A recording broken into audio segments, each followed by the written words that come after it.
Trying to build a future on a rolling stone. Impossible. Do I bore you, baby? New moon, same old me. New moon, new you.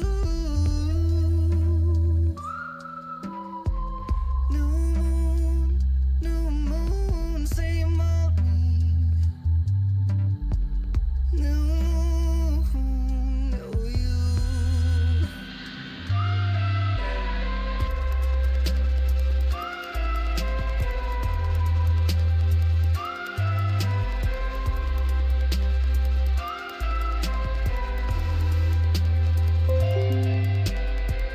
Boy child, swimming straight into a hurricane. Kicking hard, thinking you were gonna float. Wild woman, brand new. You can buy me where the waves they break. Look up if you ever lose your way. Don't fight, don't pray. Always knew that I was never yours to save. Oh, what a waste. You know me better. New moon, same old me. New moon, new you. New moon, same old me. New moon, new you. Here comes the sun. Everything moves. Here comes the sun. I still love you.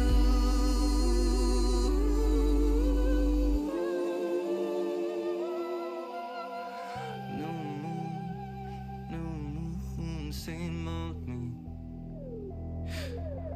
New moon, new you.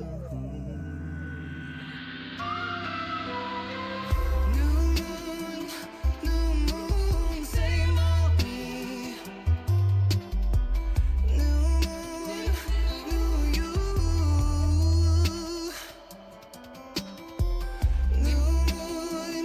New moon, same old me. New moon, new you. Here comes the sun. Everything moves. Here comes the sun. I still love you.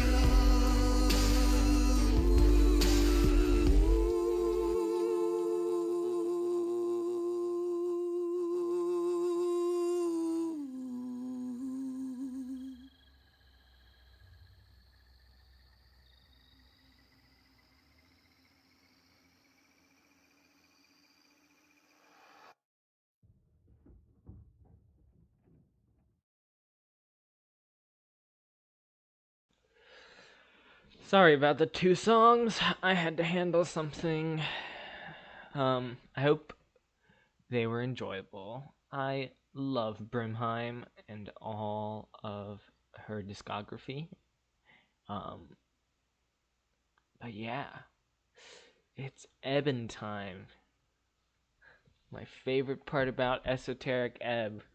The cleric said it's Ebbin time and ebbed all over everybody.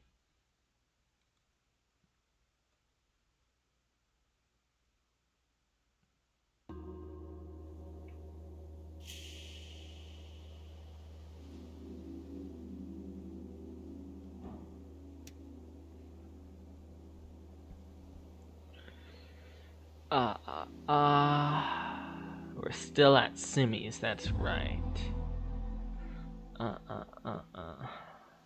Something I'm gonna try and start doing. I will probably fail, because I have ADHD, is to keep track of checks that I haven't done yet.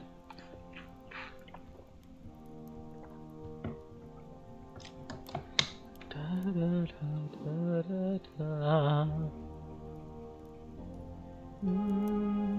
Alright, we need to level up.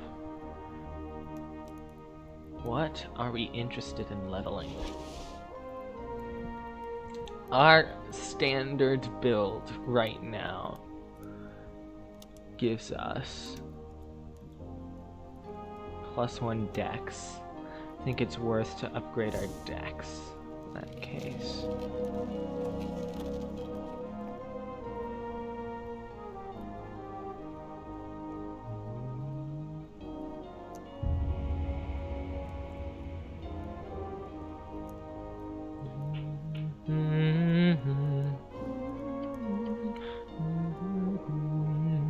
I love this song. It's so good. There was something I wanted to do with Snell.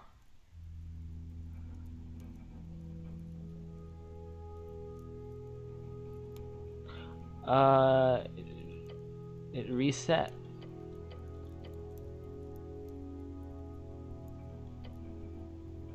How did they get that?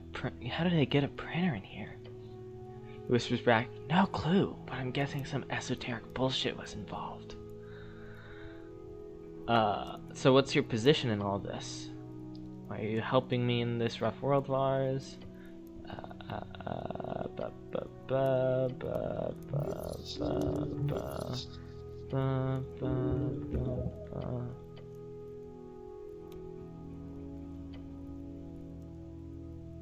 Yeah, fuck them kids.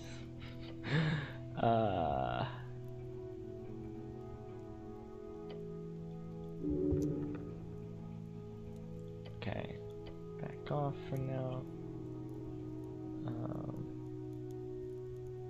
That's it. Seems like we've lost our chance to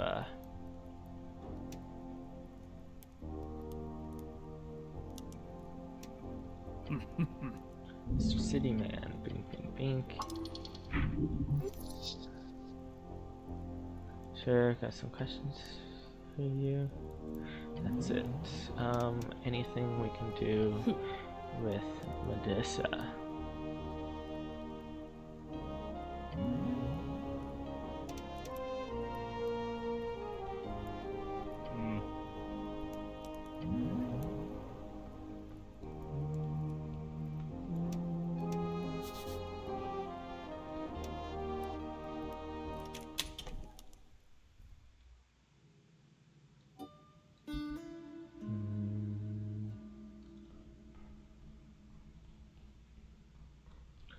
Alright, let's look at our questing tree.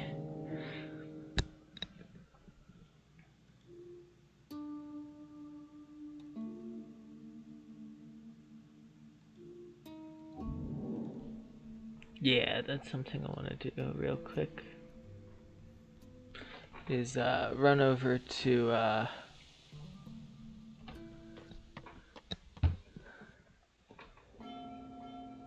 forget this dude's name. Can we still not steal the thing? Yeah, she's still here.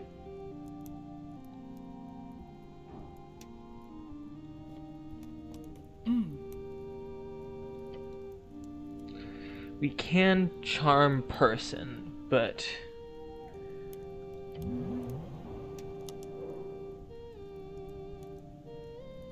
let us get our strength stuff on.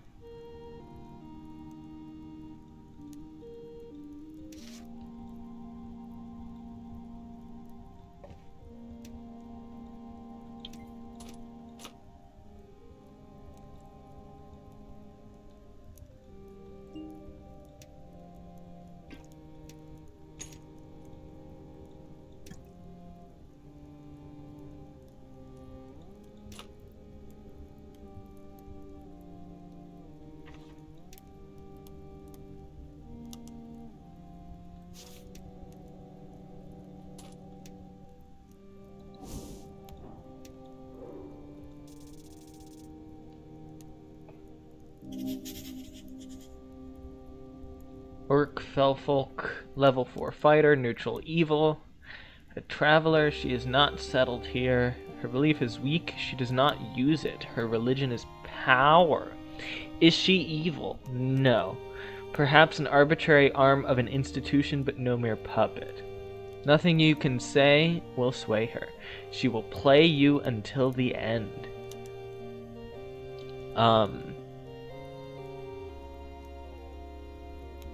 Wisdom save. She adds 0, and it's against my spell save DC.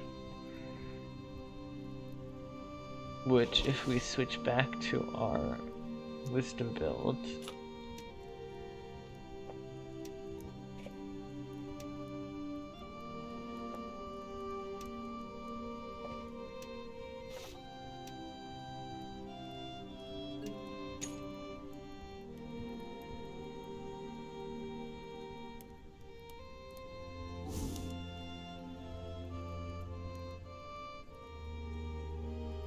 is a DC 17.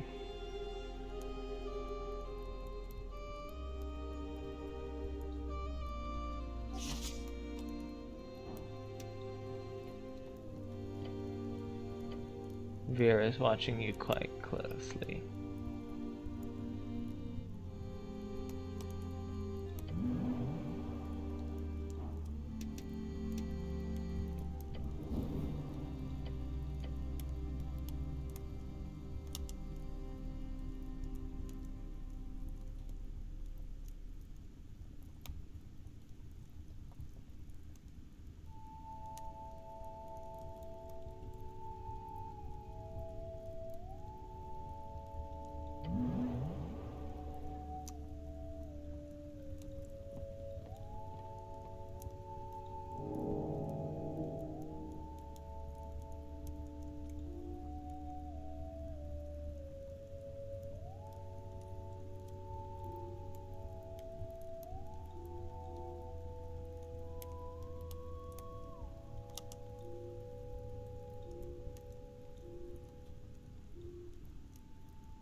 Yeah, they want you to steal Free Strider document. So, she has plus 0, which means she has to roll a 17 or higher on my charm person. If we fail, she probably kicks me out.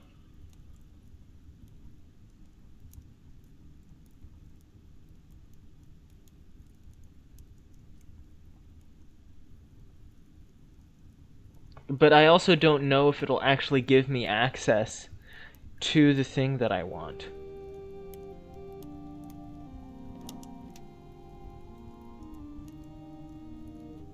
Because usually you break the spell when you end dialogue.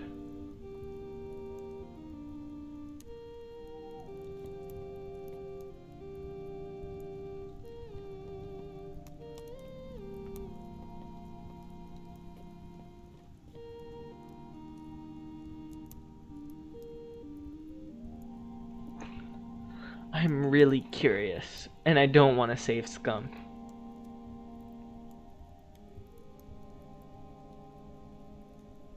Am I comfortable making an enemy of the free trade, or of the free striders? Because up until now, I haven't done anything to make them explicitly my enemy.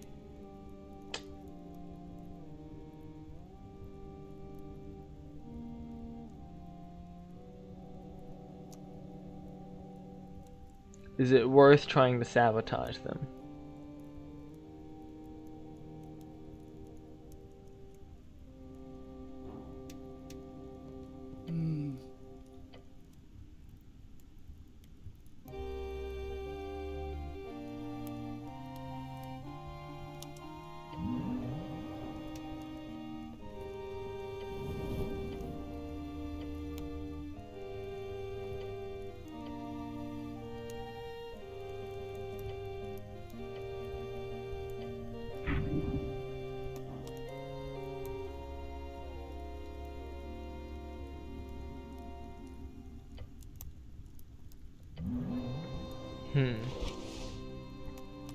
We have a thing for elementals, right?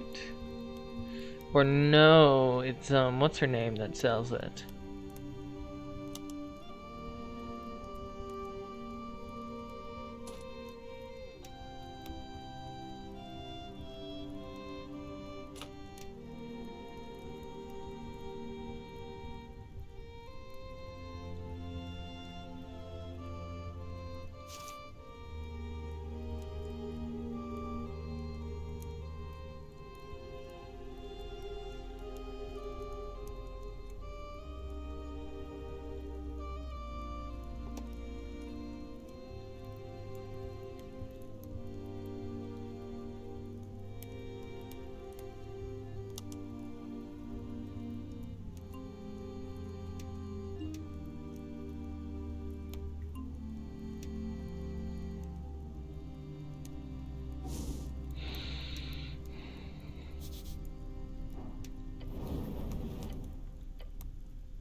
Advantage +3. So we have +7. So we'd have to roll a 9 or higher.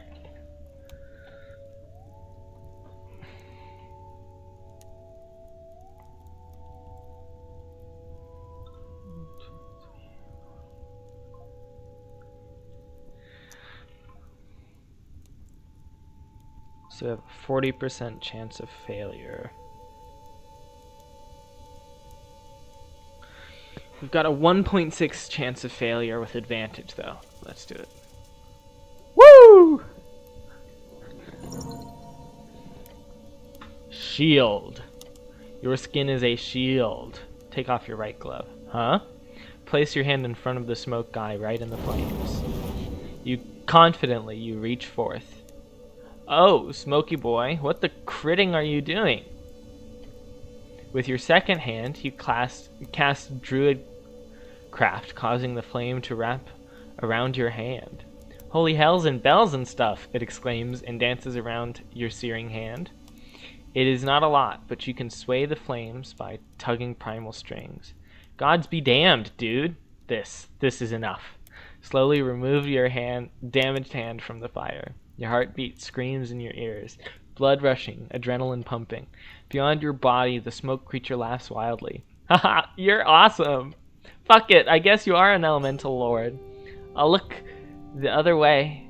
You go ahead and do whatever you want, boss. You hear him cackling as he rolls over and stares into the wall.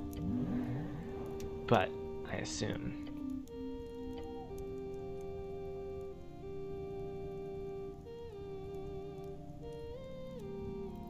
Yeah, I don't know when Vera leaves, is the thing. It might be later in the day.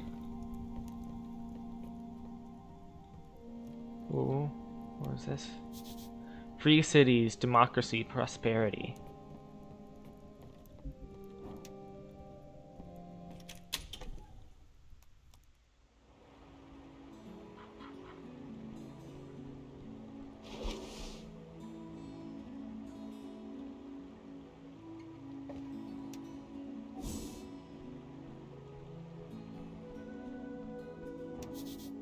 Oh, I could have put on my my fucking pot hat.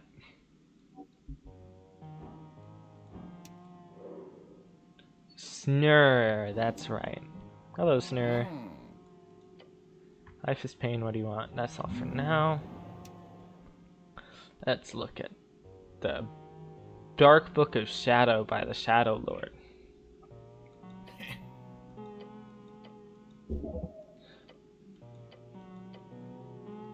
Open it, despite its evil nature.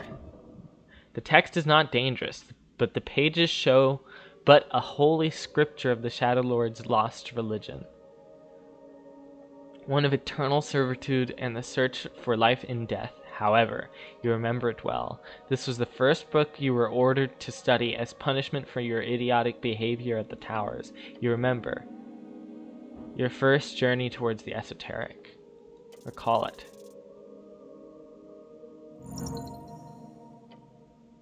How liberating it was to know beyond any doubt how much greatness hid within your mind. Blurred faces, hushed whispers, a crowd of thoughtful peers, each snickering about your hand. A raised hand among a crowd of sheep. Patriarch, it's not just a religious text. They stare at you. It's a spell book. Those were the words. Oh, how they laughed. He asked you to prove yourself, so you did. I went up to the Patriarch, I took the Book of Shadow, memorize Detect Alignment. You memorized it on the spot, then you cast the spell, once used by the Death Knights of the Shadow Lord to subjugate and control the minds of his people. A spell that is, despite its first level, not learned by most clerics until they grasp the intricacies of higher tier casting. Everyone was left stunned by your excellence. Not only master such a spell, but to do it in seconds instead of days. The moment, it was yours. From that moment, you marked your place at the towers as the greatest spellcaster, the greatest talent among them all. However, as always, the weak fear the strong. That moment also began your ostracization. You would never be among them, never have peers. None would see you in any way as a brother or comrade. I would be a leader, I would be an enemy. I would be an obstacle, I would be their end. Be an obstacle. You are, and you shall continue to be. Gasp for air. Your vision is blurry. It is filled by the pages of that book. It is a good one, despite its religious fervor. As many say, the Shadow Lord was as much an early arcanist as he was the greatest of the walking gods. Interesting. Detect alignment. For an instant, any creature of the types aberration, celestial, elemental, fey, fiend, or undead will be clearly indicated to you. Additionally, any behold check will reveal the creature's alignment in accordance to your strings. Spell affects all creatures in the current area.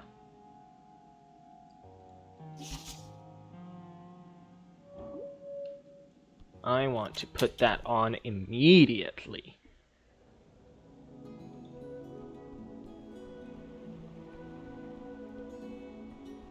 I do also want to rest.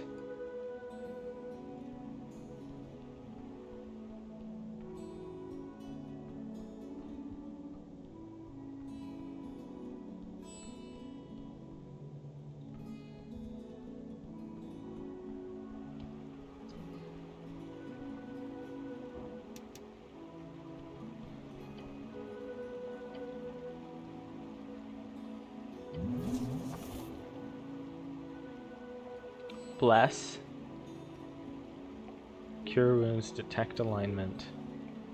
Grease, inflict wounds. Speak with animals. Enhance ability. Pray of healing. Protection from evil and good. Right, we have more. Because we leveled up. Bark skin. Shield of faith. Charm person. Comprehend languages. Finish. So concentration, right? For an instant.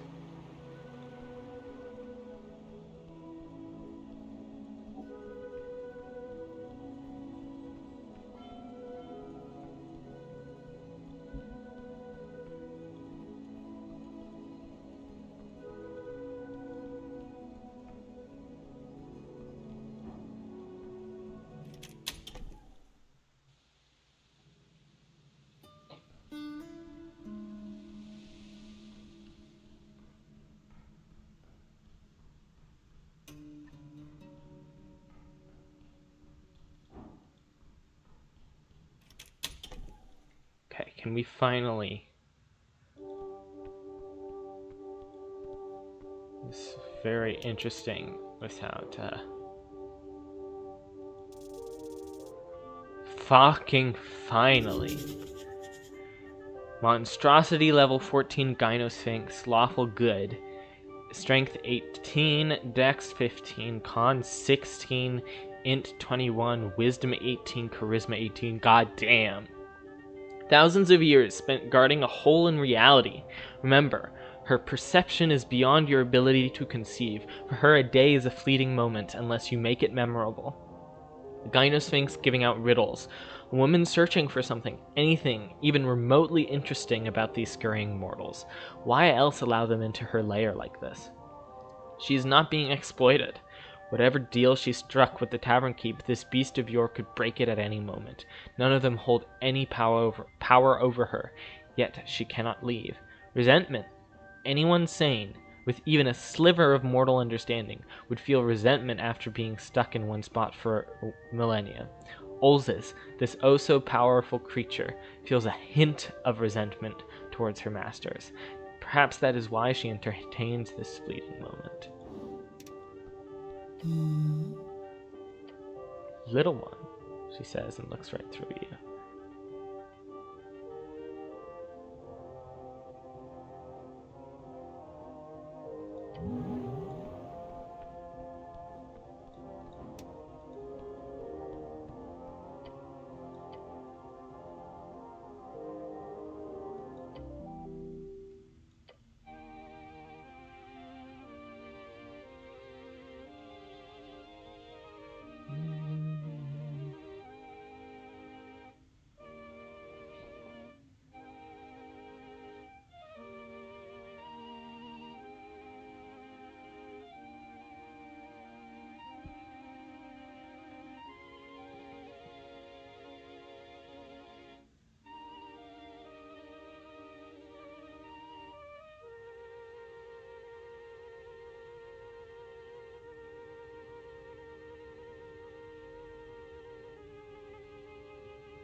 I like this one.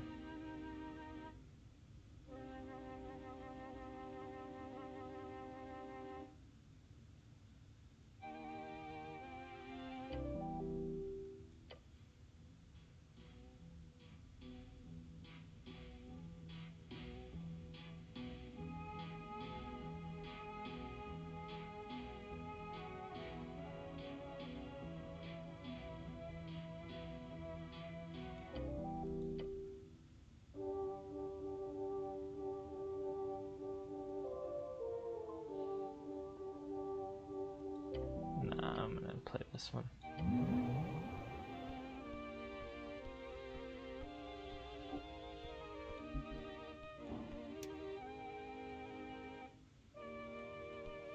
First.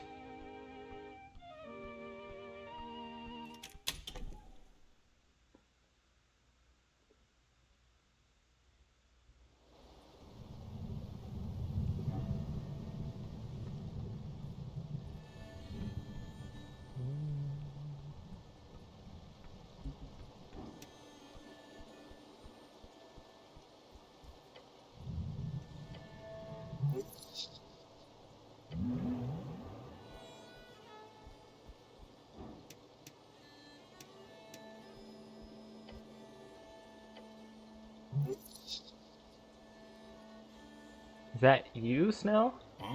Huh? Ha, he says, not laughing. Funny. Do not know the goblin who made it. Calls himself Goblin. He's a bit of a twat. He says a bit, but really he means a massive gaping one. Trust me, I know these things. Place your hand upon the wall. Take a step forward, the painted stone surface is smooth. This is no cheap dwarven rock. This is Gate-era architecture. disguised among the rest, truly ancient. Feel an esoteric urge to communicate with this object. Tell me your secrets. Let's get my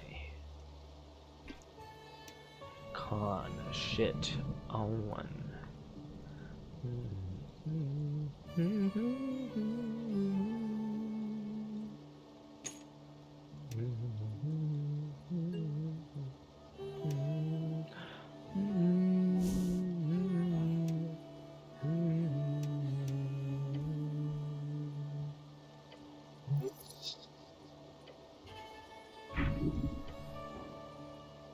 +5.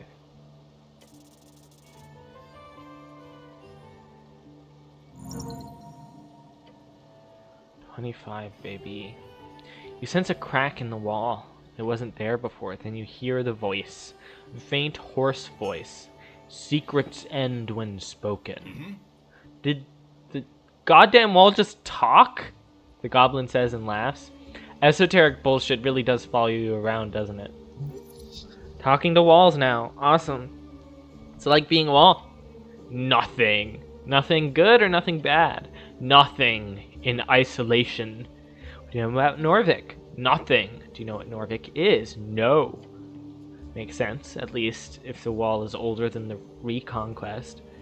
Who built you, wall? A god. Which god? Eomestra. Haven't heard of that one. Never heard of that god. DC 20 intelligence. Sounds like a weak god to have been forgotten like that. You'll find the truth far below. Seek it! How old are you? 15 time Ellenes.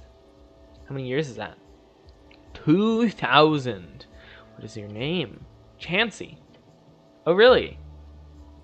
It's a pretty name. Okay. What's your political affiliation? Fear. Perfect response. Are you sure you understand the question? Yes. All right then. That's all the questions I have, wall. Give it a pat.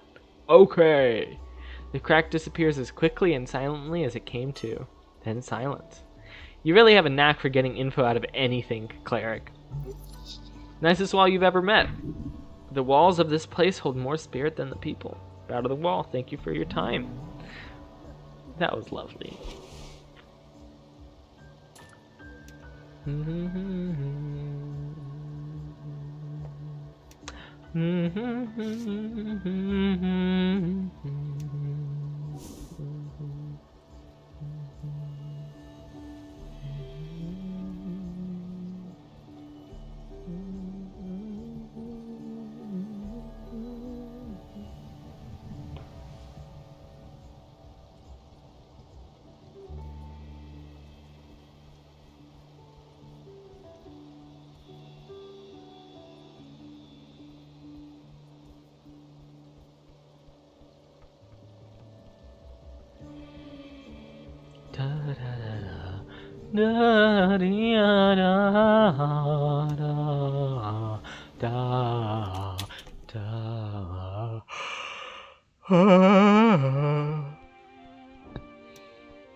You approach the old well. It's dry and very, very deep. You can survive the fall. Do it. Jump. Excuse you? You're doing what exactly? I'm jumping down the well. You say that as if it's somehow a good idea. Maybe not. Don't jump down the well. Okay. I'm jumping. Just jump. Snell grabs you. No! That's a bad cleric. He wrestles you back away from the deep hole. But Snell, I wanted to jump down. Not on my watch. If you want to die from rapid fucking dungeon dissension, do it on your own time, asshole. You'll have to come back here without Snell if you wish to reach the below. You can do it! Fine. Fine. Fine. Fucking Snell.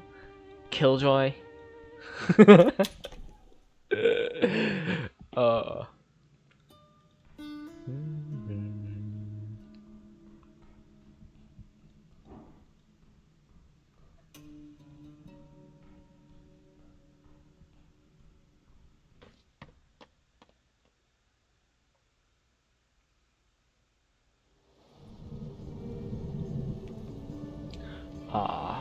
this song.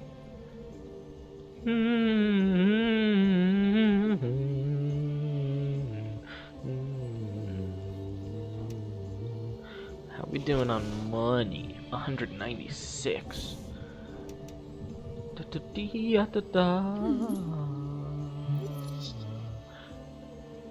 Browse your wares.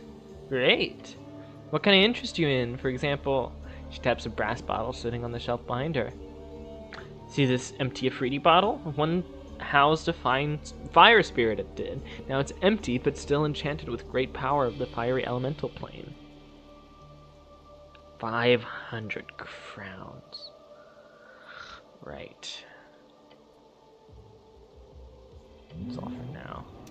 Now, what was the DC to yoink it? 17. 13 on the armlet. Don't really need it. Spent wishes.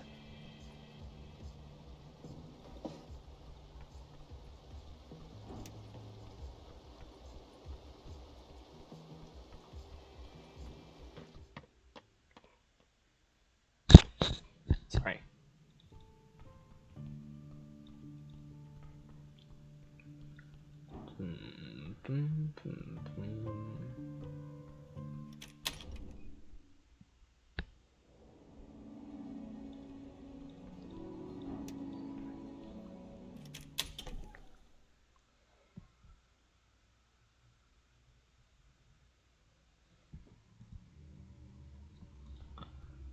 We are back in the city below.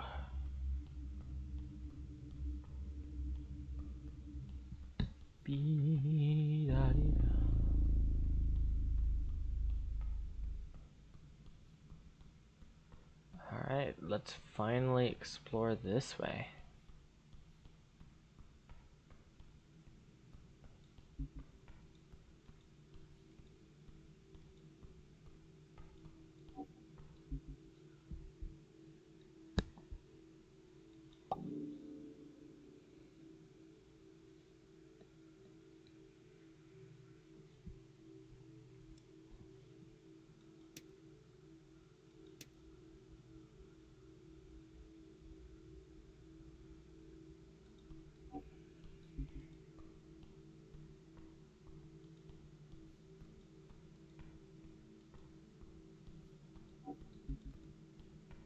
Can't get through there.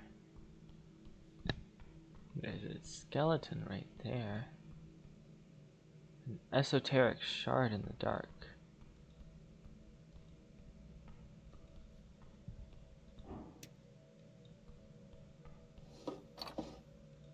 Okay.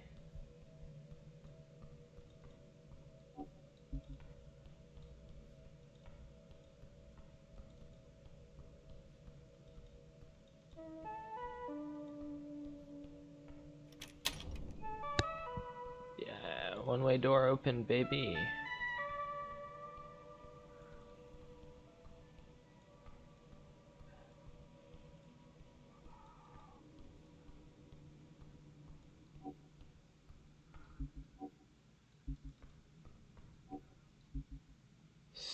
Wisdom DC 15 success. Stand very still. That's ominous. Ominous rune fakla. You see a strange glowing torch a bit further down the hallway. Bad feeling. Strange, something is wrong here. Careful. Real careful. Cleric? Hold on, Snell, I need to do something. Right. Ominous. Magical floating torches common? I feel like they are. They are. However, this is obviously not floating by itself. Look closer. This is ominous, isn't it? Yes. Why is there a bunch of other floating stuff? Other stuff floating in the air too. That's true. You must look further. Closer. Check for traps.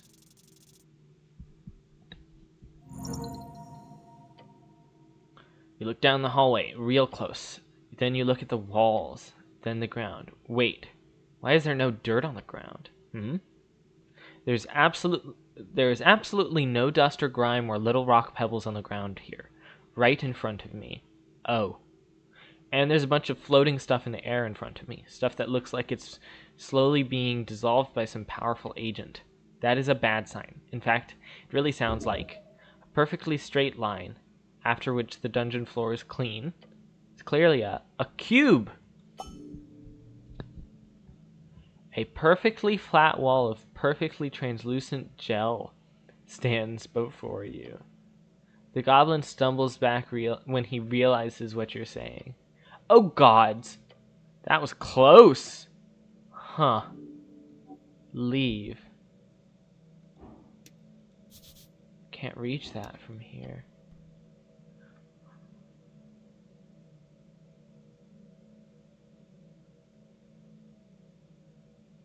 What's up with that?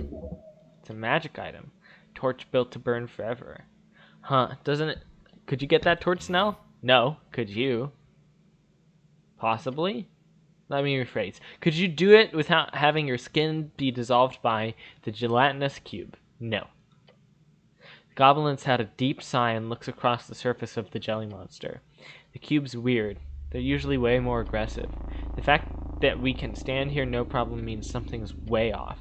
And I bet it's that torch. Can you use your magic to grab it? There are handfuls of spells that could work here. Protective shield if you wish to fight through the acid, or mage hand a possibility. Mage hand could do it. Couldn't hurt to try.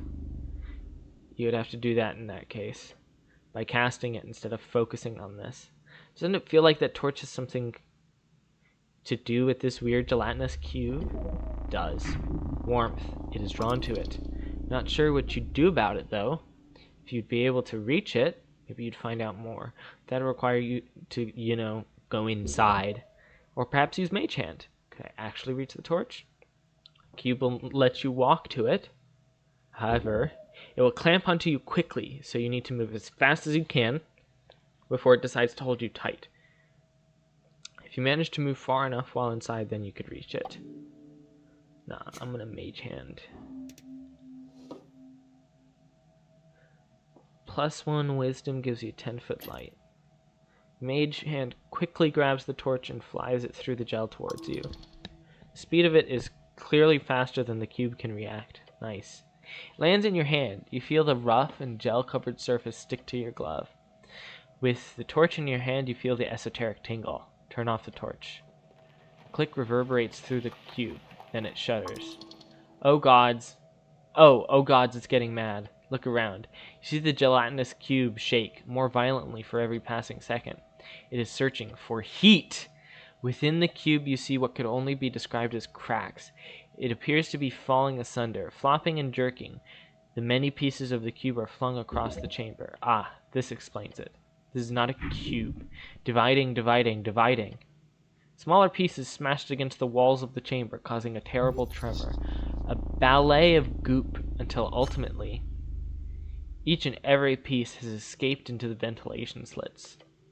You are covered in it. It burns. Get it off quickly. Clean yourself off. The goblin carefully steps up to you, looking around. Didn't expect that. Seriously, great job.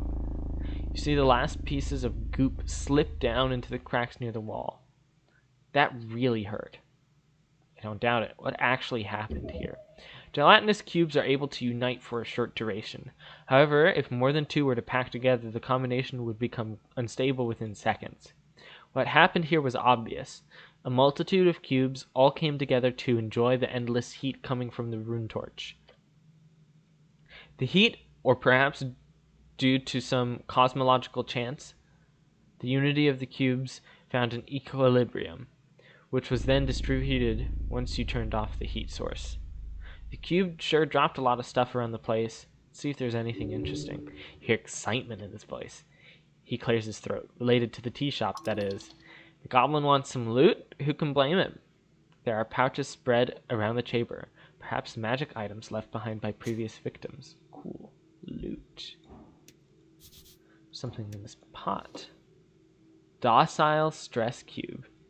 +1 wisdom. 31 crowns.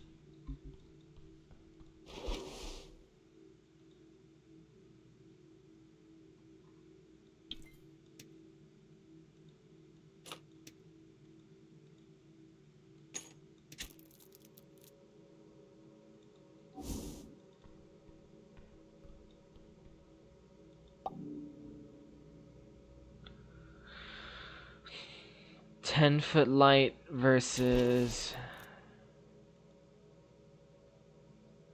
common magic item used by dwarves during mining and architectural operations. It's stuck in stealth roaming mode since you don't know the passphrase, but hey, it lights the way. And a translucent, somewhat firm gelatinous cube. These used to be sold as toys and pets. Today they're illegal, probably because they can technically still dissolve human flesh, albeit very, very slowly.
Click.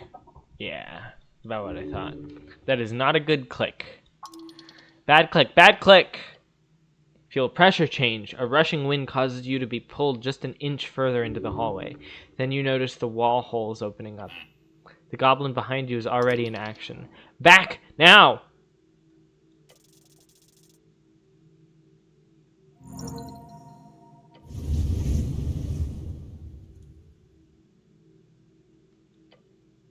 You just barely escape the deep clutches of the skin-melting heat.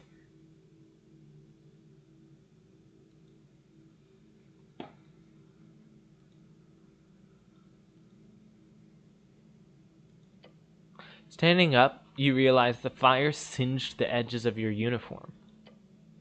Adrenaline leaving the system. Pain. Burns. 2 damage. Roll around to put out the fire. But you live! Woo! God's damn it! Don't waltz into obvious death hallways like that. I don't need to see more of your near-death experiences. Okay, fine. I'll try to keep an eye out in the future. Yeah, good. I can't pull you out of the fire every time, you know. And if you get fried, I'm screwed, so don't. Just don't. The goblin does care, in more ways than one. Now don't enter the hallway before you disable the trap, or you'll get roasted again. Looking back, the hallway has no marks of being filled with flames. For the same reason, it's still functional. It's a magic trap. As you dust yourself off, Snell squints at the strange paw prints on the wall. Wait, I think I know this. These marks, this is where you can deactivate the trap. Let's check them out. Yeah, they are most likely connected with its esoteric nature. Investigate. Terrible, terrible hallway.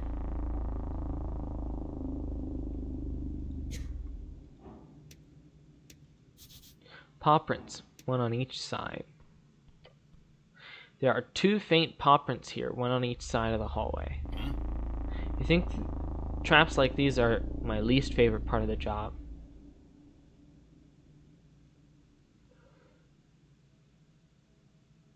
How can you tell the hallway's trapped? He gives you a look. The type of look a father gives his son when he learns about the destruction of the family heirloom, a sword passed on for generations. It's a trap, cleric. Hey, Snell, your thoughts on these paw prints? I feel like it would be very silly behavior to go around touching paw prints in the city below. But honestly, considering the strange traps I've heard of, it wouldn't surprise me if this was some bullshit puzzle. A puzzle? Interesting. Or a puzzle? I love those. Could be something like, we have to press both of them at the same time, and that somehow deactivates the trap for a while. Do we gain anything by getting past here? This is outside halfway tribe jurisdiction, he shrugs. Considering the esoteric bullshit going on down here, it's impossible to tell exactly what's behind here. If you're looking to search deeper. This could be the way. Unfortunately, let's not. Beep, beep, beep. Should I touch one of them? Could end poorly, but yes. The only way to find out if they are esoterically aligned or not. Just be ready for the worst. Esoteric bullshit like this has the tendency to do stuff. Press the right paw print. Grabbing it, you feel an esoteric tingle down your arm, but nothing happens. Not even your full weight.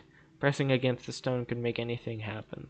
Press the left paw print. Grabbing it, you feel an esoteric tingle down your arm, but nothing happens.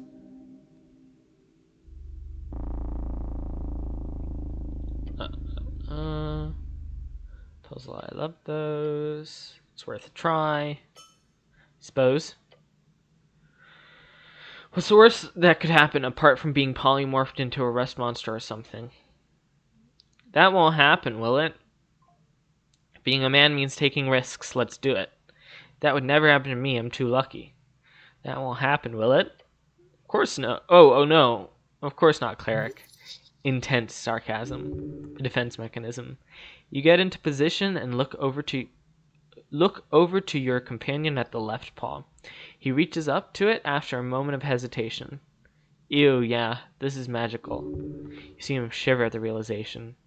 Nothing more than that, he says, and puts his whole weight on it. Try pressing yours. Ominous hallway. Clunk. The goblin jumps back. Deep groan from the walls. Did it do something? The fuck is that ticking noise? An ominous sensation. Your body tingles. A pressure change? Something's happening. As you peer into the hallway, you see something appear on the wall. Is that writing? At the entrance, a whirling mess of faint light forms a stable shape. Entrad en par y probaos. That is cat speech. You cannot read it. Could cast comprehend languages. Why is there cat speech on the wall? Yeah, good question, but I can read this, kind of. Impressive. Sure. He stares at the text and mumbles to himself. It says, enter as a pair and be probed? Not probed, proved. Like Dorvish prov. It is a trial. Not probed, proved. He snaps his fingers. Yes, that's it. It's a test. Enter the hallway in pair, and be tested. A test sounds dangerous. Does. We're still gonna do it, right? He clears his throat. I mean, maybe we shouldn't? Goblin shrugs. Might be stupid.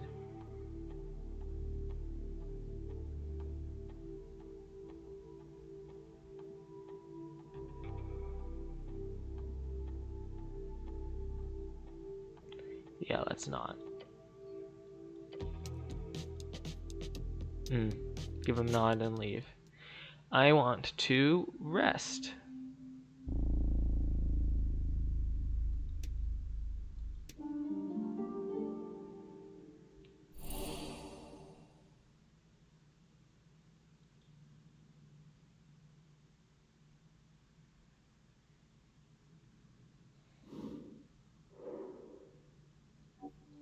Dusk of day 3.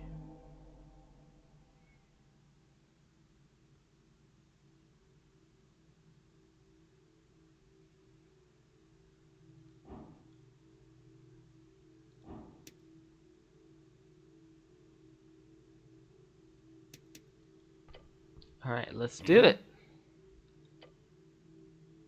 Nod and touch the paw print again. Follows your lead. Enter in a pair, blah blah blah, he mutters. We actually doing this? Get in position, let's go. Yeah, okay. On 3, 2, 1. Start walking. The two of you step forward in hesitant unison. Stern, heart beating fast. The text is changing. Stop! You both stop halfway, looking at the magical lettering on the wall. Al son divino, la puerta se abrira. Oh gods, your companion mutters. You're too far away to make use of comprehend languages. Goblin is your only shot. You can read it, right? It's not like I took formal lessons. Just picked up a few words here and there. He's sweating, a feeling of dread growing in his heart. A clicking sound starts to echo out in the hallway. Tick, tick, tick, tick. Gods be damned. Okay, hold on, I got this. Tick. Al son divino. That's like a divine song? Tick. Puerta is door. Tick. Listen to the divine song and the door will open. Your doom is near. Take a deep breath. Okay, cool. Yeah, very cool. He glances around the hallway erratically. The ticking is kind of a song. A rhythm, at least. He's shaking. That ticking. Tick, tick. Oh, it's kind of catchy. You're clearly supposed to move forward in rhythm with the song. But without knowing it innately, it would be incredibly difficult to follow it. Oh my god. Okay. +5, +3, +1, +3, +2, +3, +3.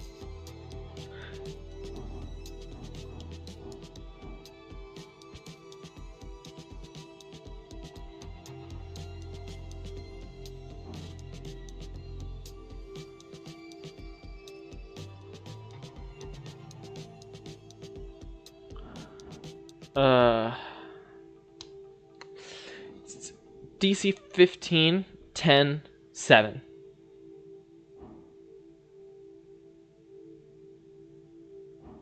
No. DC 10, 8.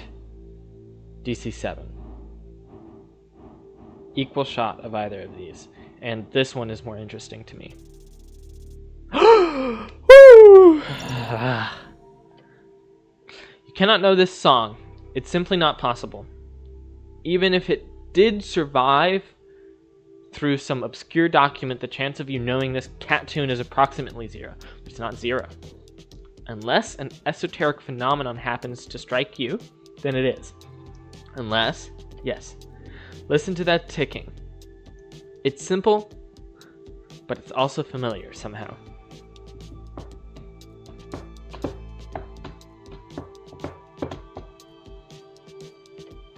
That cannot be possible unless I'm in a bit of a hurry here. It's been repurposed.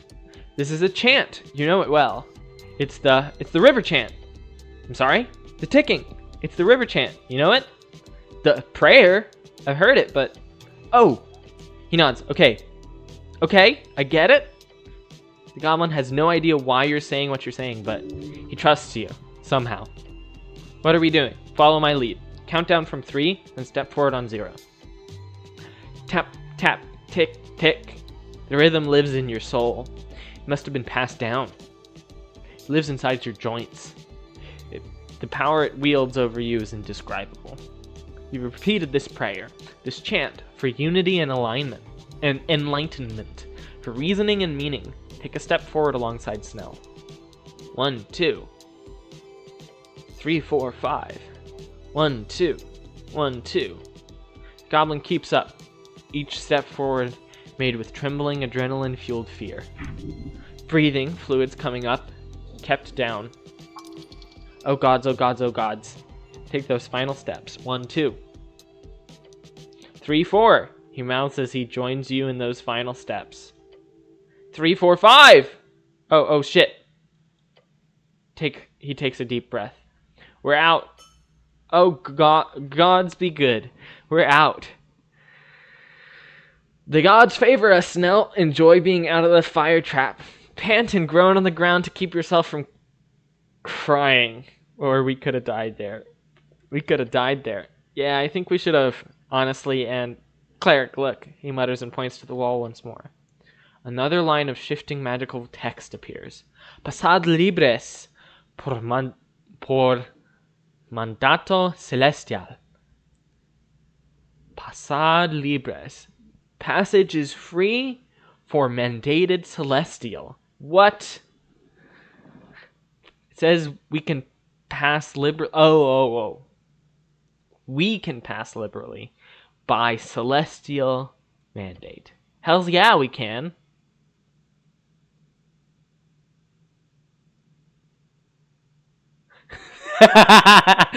Literally, that sounds like free strider bullshit. Feel terrible. Literally, that sounds like Asgalist bullshit. Feel awful. Literally, that sounds like something I'd support. Feel like shit. Literally, this isn't the time nor place for politics, Snell. Feel apolitically. Oh my god, this game. Oh. Liberally, that sounds like something I'd support. Or no. Liberally, that sounds like free strider bullshit. First of all, every liberty doesn't automatically conflate with free striders. Secondly, I think I got it wrong. It's passed freely, I think. So I guess we can come and go as we please now. Hey, are you okay? Yes, lion, get up. No, I'm not okay. No, I'm not okay. Oh, like emergency not okay, or like short rest and you'll be fine okay? The first, maybe. The second, definitely. I don't know, Snell. I just ran through fire and or flames. Or just get up. I don't know, Snell. I just ran through fire and or flames. I'd say it was both. At least it felt like it. The second, definitely. Then we're on the same page, I think. Just get up. I'll be honest, he mutters, slumping down to the ground a bit further down the hallway. That was worse than a mass torsion. An infamous spell that causes all...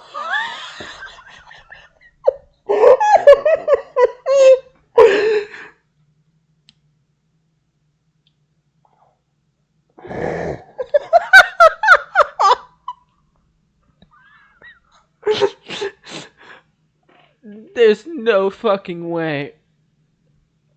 Oh my god. That has to be the episode title. Oh my lord.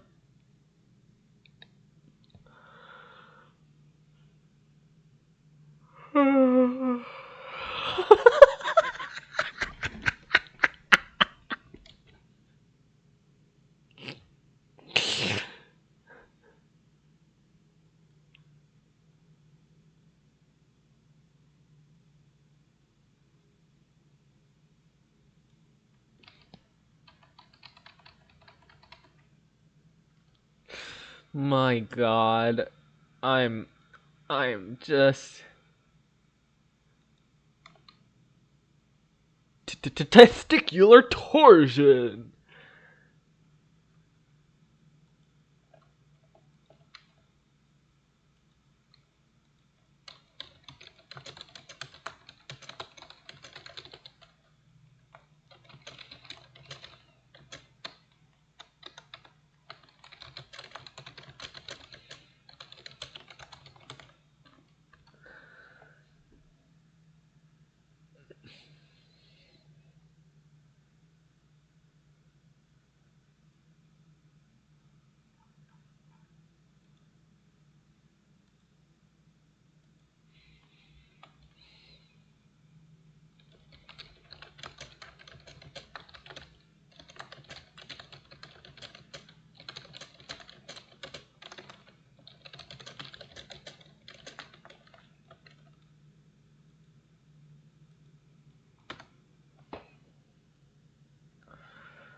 My god. An infamous spell that causes all testicles around to twist, turn, and clench. It's horrific. Take a few more steps away from the hallway of doom. The goblin's gaze flits around, dancing from tile to tile. He's looking for more traps. Finally, Snell seems to find himself more at ease. He lets out an exasperated sigh. I need a goddamn breather. Is it safe to stay here? He looks around. It's cool. Considering the fire, I don't think any roaming monsters will lurk this way, so sitting down for 10 minutes won't be a problem. He's not trying to convince only you. Same. Join him for a short rest. With a groan, the goblin notices some soot on his jacket. He brushes it off. This isn't exactly my first trap, but we usually hire third parties to disable them. You ever hire any clerics? Nah, not during my time. He chuckles. You guys aren't exactly available for underground chicanery these days. Rooting around in his pouch, Snell finds a tiny green sphere. He smacks it against the ground and it begins to flutter up into the air. A sprite spirit.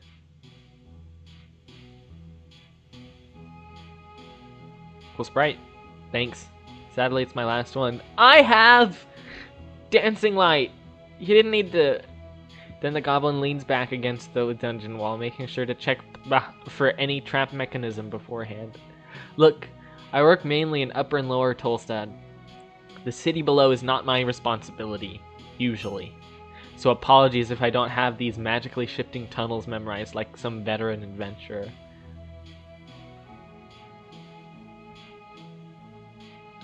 Apology accepted. No need to apologize. From what I've read, the city below is incredibly dangerous, and I apologize for not manifesting a divine intervention.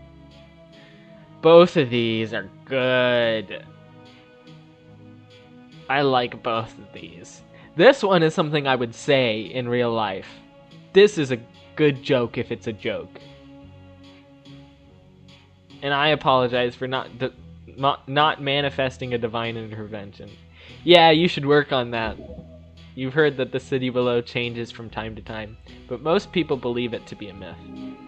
The old guard used to deal with the tunnels all the time, but since Earth's death, that work has been entirely relegated to the 3 goblin tribes.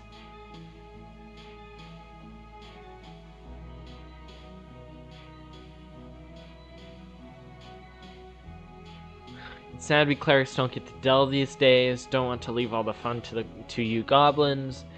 I've never seen a tunnel shift, and I've gone through a fair amount of them. I thought the shifting tunnels thing was a myth. It's not. He states it plainly and quickly, as if he's had to prove it often. This place, it's real close to the garden, right? Sure. Wasn't here a couple months ago. Between the garden and the water lane sewers, I'm 100% sure there was a slanted hallway full of frozen spikes. We boarded them up as well as we could at that time. Hours of boarding up, that only lasted a couple hours. It moved around? Yeah, it moved around. All this shit does. Esoteric madness down here was mostly managed after the conquest, but it still rises at times, in spurts of violent and esoteric randomness. The esoteric nature of the city below is well documented. It is mainly to do with sentience, if you believe the few scholars who have been allowed to investigate it. The more living minds present, the less chaotic a section will be. But this, what the goblin describes, that is enough activity to warrant a proper look. That's insane. I figured all the shifting calmed down after the conquest. It didn't, from what I understand, your dead god and his paladins used to keep things clean, but nowadays it's getting weirder by the day. But hey, now you're here so you can take on this esoteric bullshit, right? Do well and I'll buy you a beer. Deal? Sure, look shifty, or I don't drink Snell. Oh shit. I keep forgetting you're like an actual cleric. No alcohol at all, eh? Of course not. Intoxicants are the work of evil and chaos. As clerics, we must abstain to maintain our fight against discord. Plus, we cannot cloud our minds. We must remain vigilant so we can fulfill our sacred quests and make sound judgments upon our people. Or I don't like the taste. I don't like the taste. Oh, so you've tried it at least. You were 14 years old. They had lax security at the dance clubs in those days. A shameful past. Those were the days. Of course, I'm not a square Snell. I was a wild kid, or wasn't my thing.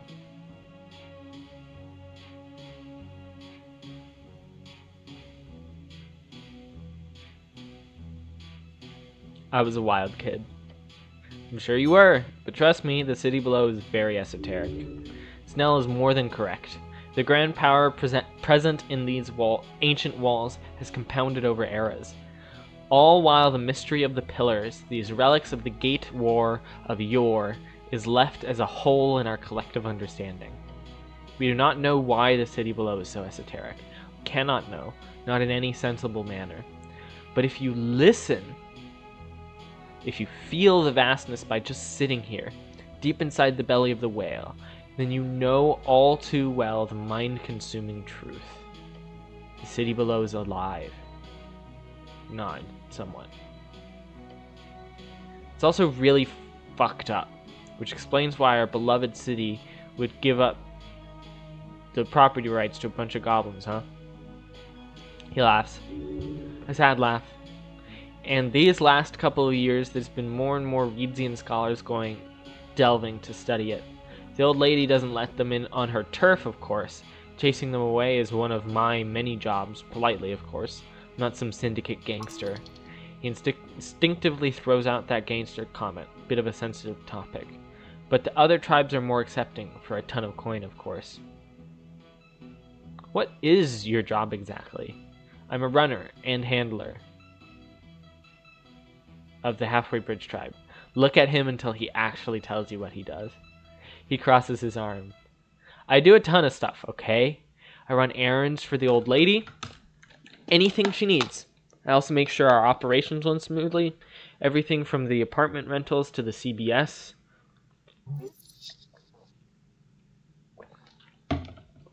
That's shorthand for the city below security.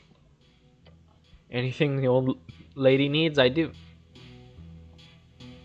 So you're a gangster, so you're a custodian, so you don't fight monsters. So you don't fight monsters? That's what Moongore's for, and the old lady's other enforcers.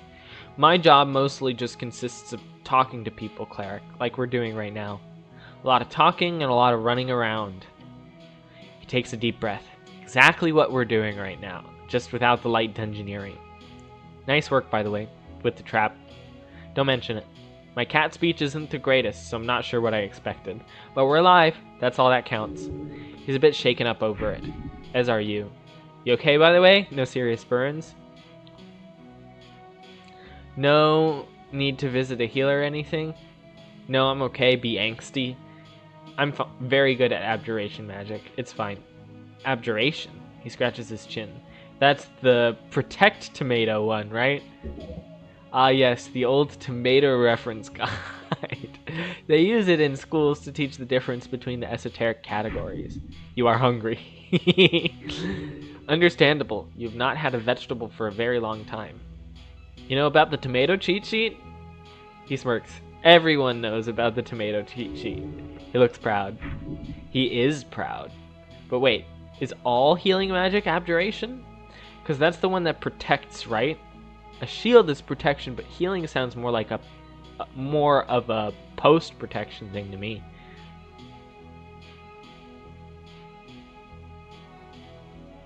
You're questioning my esoteric knowledge? It's a bit more complicated than that. The esoteric can be malleable after all. Don't lecture. Well, prepare to lecture. Let's not get into that right now. It's a bit more complicated than that. The esoteric can be malleable after all. Interesting. Well, I learned something new today. How lovely. I want to see what happens in the other one.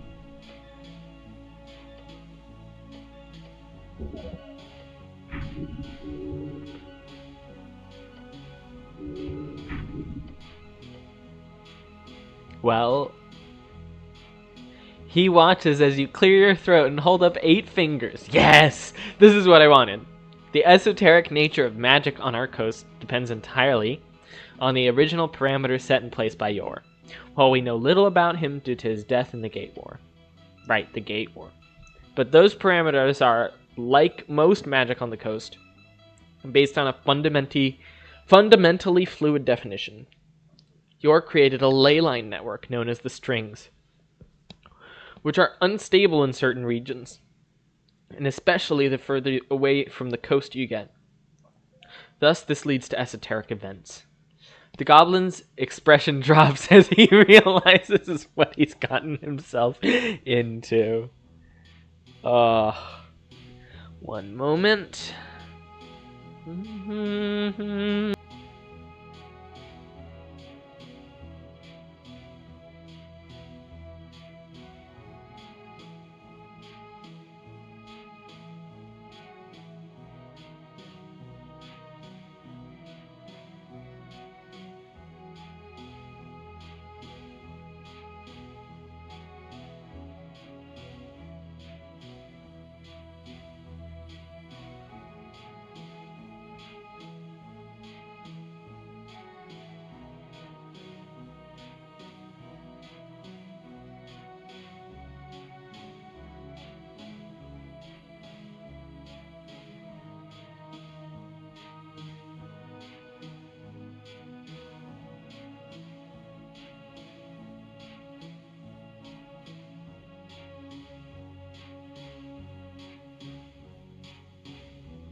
Alright. And how is this magic how is this connected with healing magic? I'm getting to that. So depending on where you are in the world, magic changes. And with the moldable and volatile nature of the strings, many wizards and clerics and druids have created entirely new ways of handling esoteric powers over the years, especially during the Arcane era. But the 8 schools of magic have stayed the same, just like the 8 apprentices of yore. Each focuses on a hard-set theme. For examples: abjuration is protection, negation, and cleansing. Necromancy is soul manipulation, undeath, and life. Evocation is energy manipulation, whether kinetic or spiritual. And finally, transmutation is the changing of any state, as long as it is physical. He stares at you. Each of these 4 schools have been known to feature healing magic. Even the same ones, with the same components and rituals. Oh, so it's not that hard set then. The schools are set, but the spells are modifiable. Just like you can create new spells. Arguably, a Cure Wounds cast by an Evoker will be technically an entirely different spell than when cast by a Necromancer, but in practice they are the same. That's actually quite interesting. What the hell? Thus, my Cure Wounds functions by essentially warding off all negative energy, negating it, allowing the positive energy remaining to focus upon the wound, which is obviously the best way to heal, since the pure positive energy cannot be as easily complicated by dark forces, rot, or even pain. Necromancy, in comparison, is not nearly as nice to be healed by. Oh. What about transmutation and evocation? Evocation isn't so bad. It's just another less efficient way of channeling positive energy. Transmutation, though, that's just like mangling the body back together. Painful as hell, as all hell, and a horror to witness. Oh gods. Like, the flesh just gets back together, and bones just unsnap. It's awful. Very efficient, but extremely painful. Yeah. Nice. That's very interesting, Cleric. Thanks for explaining it. Give him a thumbs up. Or you don't want to hear more? I can explain the various theories on why your strings still function even after his death. Give him a thumbs up. The goblin gives you a thumbs up. Oh, that was sweet. I liked that a lot. And the lore implications are interesting too. I love the idea that the same spell between different types of casters will act differently. I imagine like field medics would be transmutation specialists, right? Because it's the fastest, most efficient way to do it. But yeah, that's really interesting. So remind me, what's our goal down here? Our missing witness. Frank, son of Frank. We know he went down here. We're lucky Moongore saw him, even if she did let him pass with that magic. So he could have left to the south caverns, but those are some deep holes. My guess, he probably entered this area, right here. Probably through the sewers. He clears his throat. Or you find that missing paladin I've been reading about, Lord Gorm. There were some scandalous comments about him in the papers last week. Ah, yeah, about him being outed from the party, right? Look, I think they just couldn't have a missing paladin on the ticket, you know? Don't read too much into it. You think he went down here? Honestly, I'd say so. Paladin looking to relive the glory days? I could see that. Dungeoneering for dangerous monsters, getting loot, dying in some inglorious trap. He gestures towards the fire hallway. You think Mr. Gorm would survive that on his own? You seen him? A few times over the last year, coming and going. Never talked to him. Didn't seem like the type to talk with goblins, you know? Think he's alive? No way. Doesn't matter how big of a paladin he is, you go down solo into the city below, and then you go missing for months, guy's gone. No doubt.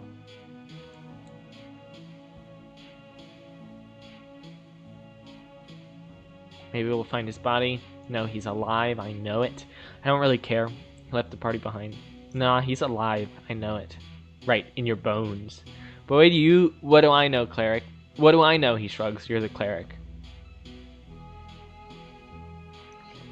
You're starting to get it. I am the cleric. Day by day, I'm starting to be more roguelike. It's the dungeon that does it, I think. No, I am a wizard. You know the spells? Remember that. I'm more of a primal spellcaster. That's the one. You seem quite knowledgeable to me, Snell. Thank you for guiding me. More of a primal spellcaster. Oh yeah, a druid. I want to say the other one.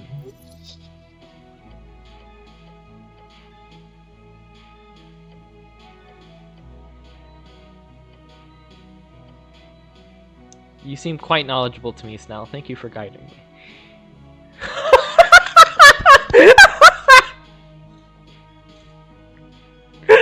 Claire sent you. What do you want? A fucking sloppy toppy? Thanks. I know I'm good at my job. The goblin is physically incapable of taking a damn compliment. Oh, I know people like this in real life. I'm one of them sometimes, but they drive me crazy. He's immune to your social lubing. If you call it that, then yes, he's going to be immune. Been meaning to ask, but what can you tell me about Lady Sageleaf? What's there to say? She did the impossible, actually uniting the Rowdy Halfways tribe. Before her, we were close to getting kicked out of the city. Really? Damn right. That was before my time, of course. But we had problems with our old council structure. He leans in and whispers to you, the council didn't get along. Not along. So she's a dictator. Does she have a consort of some kind? I'm guessing you enjoy working for her. How long have you been working for her? Very interesting anyways. So she's a dictator. Yeah, in a sense. In a sense. Look, I'm all for democracy and modern liberal thought. He points two thumbs at himself. Hell, I even used to be a registered freestrider. Ooh, interesting backstory, Snell. Of course, you can tell from the start the goblin is a moneymaker. But I don't believe in direct democracy. Interesting. Bureaucracy is a curse spawned from anarchist bungholes. Oh, Snell, no! The goblin is rarely correct, but this time he's touching upon the truth. The anarchists did fall apart once they stopped relying on ruthless magocracy and meritocracy. Their infamous bureaucracy was a symptom of that disease. He gives you a tired look and clicks his tongue. Sometimes you do need a strong, wise leader to unite people.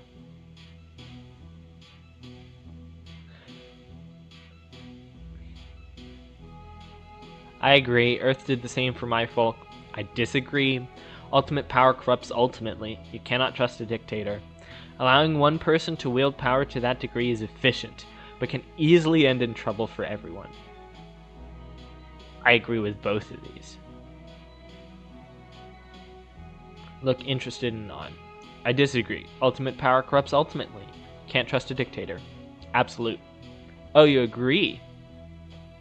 No, absolute power corrupts absolutely. That's the quote. I wasn't quoting anyone. Oh. I actually don't know if that is a quote. I've just heard it before. Sorry. The important part is just that the leader, A, remains wise, and B, does not leave power to corrupted idiots. Which, in the old lady's case, she's remained wise, and I see no signs of that changing anytime soon.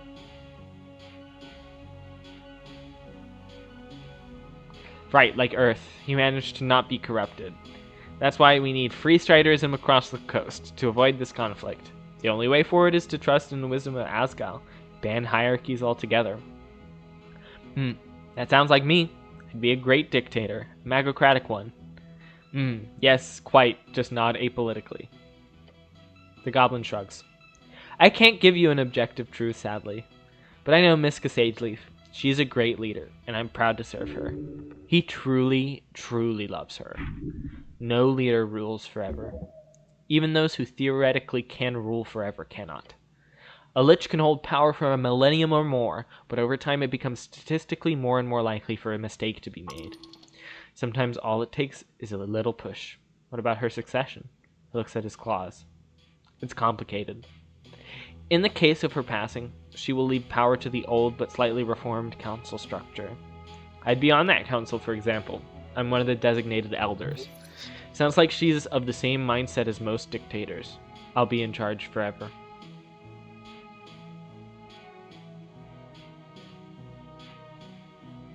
Doesn't really... So if she died, you'd get more power, eh? Interesting. So she's not leaving an heir. Doesn't sound like she's really planned anything. That's one way of looking at it. Lady Sageleaf has been around for over 30 years. She's going to be around for a hell of a lot longer, too. Right now, we have more pressing things to worry about. She have a consort? Why, you interested? He laughs. A defensive laugh. Are you? He stops laughing. No! He looks worried. Cleric, I'm devoted in my service. Lady Sageleaf is one of the greatest goblins who's ever lived. She's not a goblin. She has no need for consorts.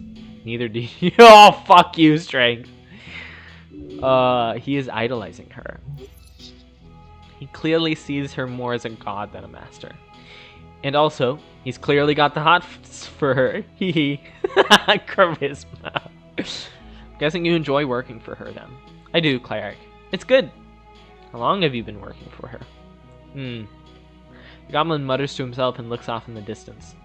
Damn. I guess it's been almost 10 years. Damn, I've only been a cleric for it. As you pause, he raises his eyebrows.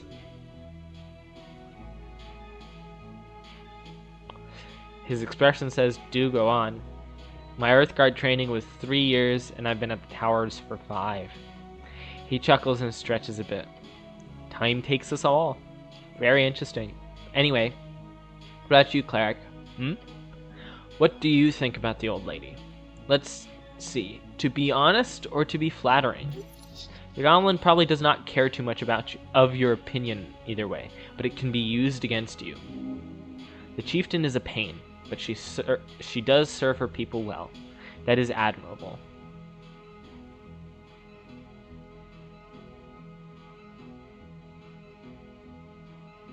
She appears to be a great leader for your people. She seems like somewhat of a, pain in the buttocks. I don't like her frown invisibly, or I have no strong opinions on your old lady, Snell. Nor do I have strong opinions about anything.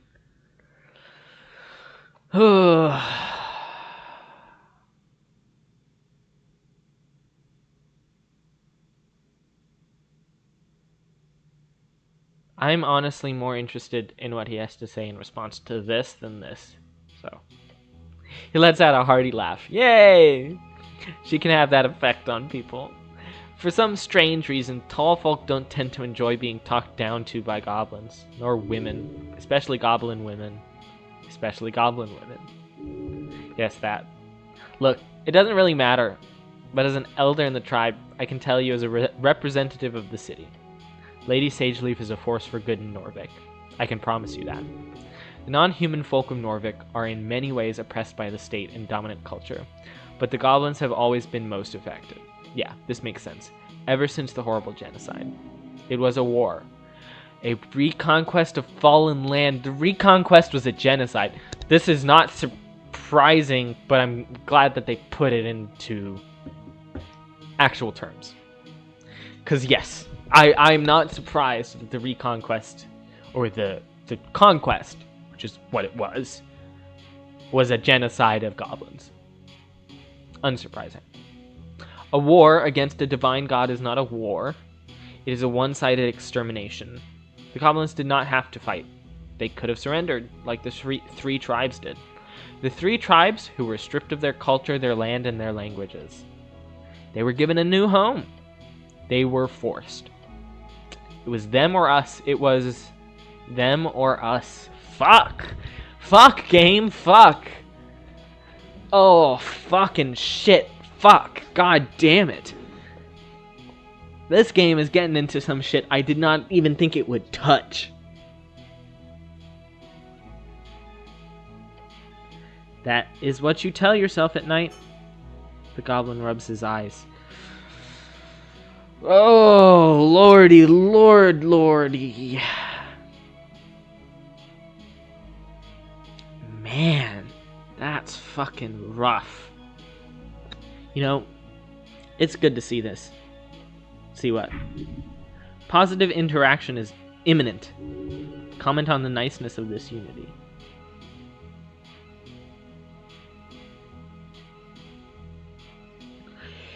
It's good to see a goblin adjusting to Norvikian life. It's good to see someone honoring his duty. It's refreshing. Or it's good to see this. The city and the goblins working together at last. Your companion allows the echo of your words to die further down the hallway. Then a faint smile on his face. A conflicted smile. You ever meet him? Him. Think for a second, then speak. Who? Earth. The goblin asking about your god? He must be growing interested in your religion, having witnessed your example. Oh, how interesting to see him broach such a topic. He will surely focus in on the genocide. Just casually asking if you met a god. No, Snell. Earth faded before I was born. Never got the chance. No. Of course not. I'm not that old. No, Snell. Snell nods. First generation post-Earth, It really sucks. Or it's for the best, never meet your heroes, right? Really sucks. The goblin leans back against the wall, glancing up at the ceiling. I've always hated Earth. Excuse me? He scratches his nose. I grew up being told to be grateful. But let me ask you this, cleric. If you were the last of your kind, one of 8,000 or 9,000 humans left in the world, and you were then told to be grateful to be alive, just because the same monster that destroyed your entire culture also decided to let you live for some reason, would you be grateful? He speaks of the goblin genocide.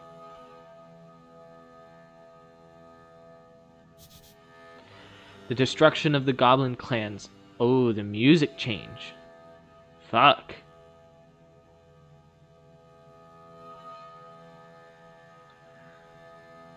Goblin genocide. The destruction of the goblin clans by Ascani by Earth around 50 years ago. 3 clans were integrated were then integrated into Norvik, with their new generation being put through human schooling. Goblin genocide was Earth's greatest mistake. He lets out a mocking laugh. It's good to know our current predicament was due to a mistake. Thanks for clearing that up.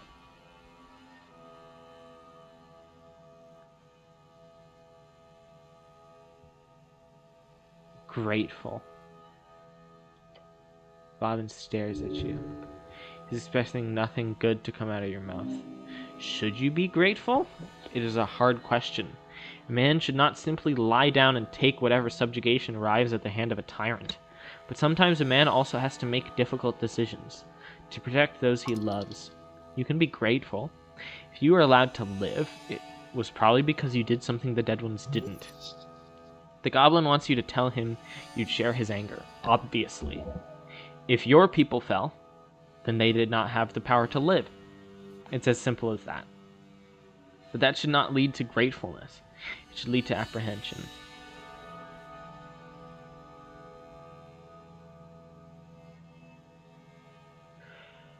I would be careful, or I would be grateful. I would hate the monster who destroyed my people. I would be confused. I would be careful. I don't know what I would feel. It would be a death of the soul. Or I don't care. This is something for goblins to think about. I'm between this and this. But I think I'm going to go with this. Because I don't know. I have no idea what it's like to be the a subjugated people of a genocide.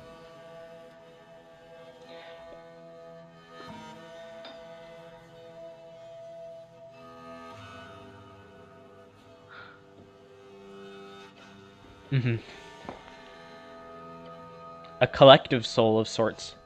Snell clicks his tongue and gets up. Every goblin asks themselves that question. To be a cran or not to be a cran. They all got different answers. What to do when the past is erased. He groans and shakes his legs a bit. They must have fallen asleep from sitting on the dungeon floor. Some focus on building something culturally or politically. Some try to get rich in this new free strider world. Some of us, His voice trails off as he stares back into the fiery hallway. You hate Earth. Or stare at him. You hate Earth. The goblin nods. A little bit of hate, yeah. But afterwards, I only do one thing, cleric. I serve Lady Sageleaf. Snell turns back to you, his expression calm, collected. That's enough for me. A piece of fear. A piece of envy. Some bred, some crafted. The goblin is conscious of all, his mind racing across interconnected layers of society. His message sends the message to you. Who am I? Your heart is beating fast. You can hear it. Every word out of Snell's mouth is tinged with generations of pain. His father, his father's father, who was slain by the God you uphold as one of the highest, as the one highest God. How does that work? The answer is it doesn't. Earth destroyed folk. He personally performed multiple folk mord on this band. That is not something you, or any human of his creed, will ever be able to ignore, not without bleeding your souls dry in the process. A dwarven term meaning genocide. It was originally coined by Asgal himself, used it to support the idea of folk rights. Rights inherent to all sentient beings regardless of folk type, sex, nationality, ethnicity, language, religion, or any other status. Originally spread by Asgal and is today a hotly debated topic across the coast. Snell shows great restraint every day, and you test him each moment.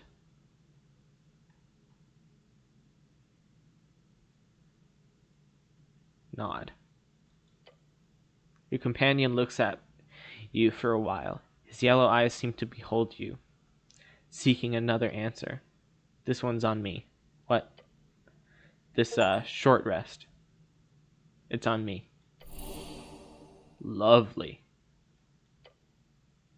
The sprite light fizzles out just in time. I'm good to go now. Get up and get going.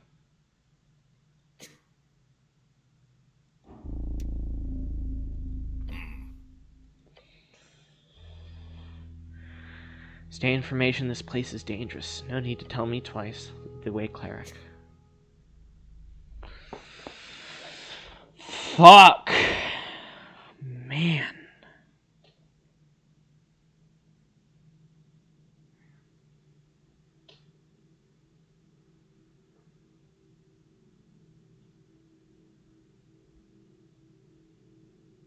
I'm kind of at a loss for words. What a well-written interaction. Let me just say, first off, holy shit.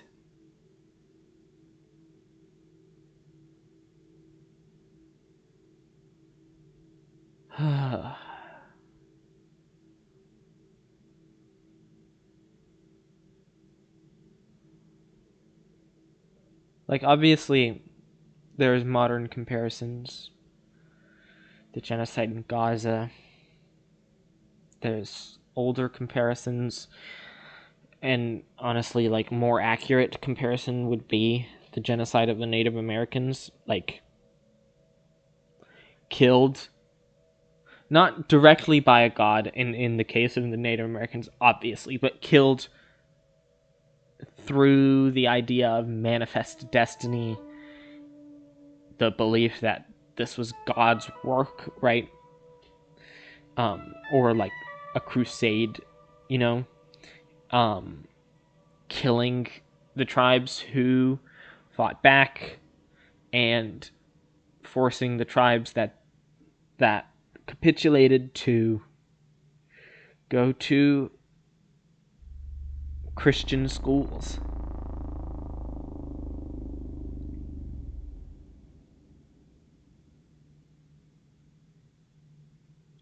It is a cultural genocide as much as it is a killing of the people as well. The folkmord, like the game put it.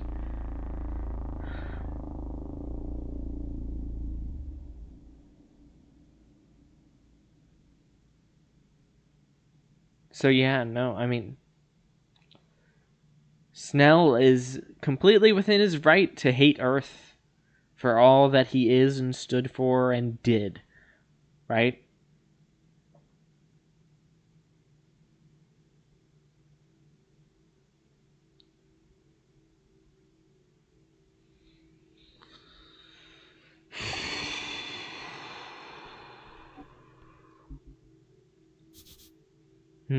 Something's off here.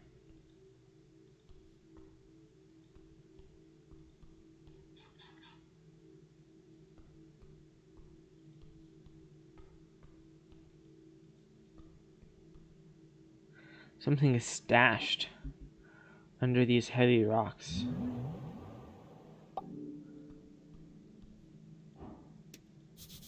These rocks were moved recently. Whoa! Whoa! Crusader's mantle.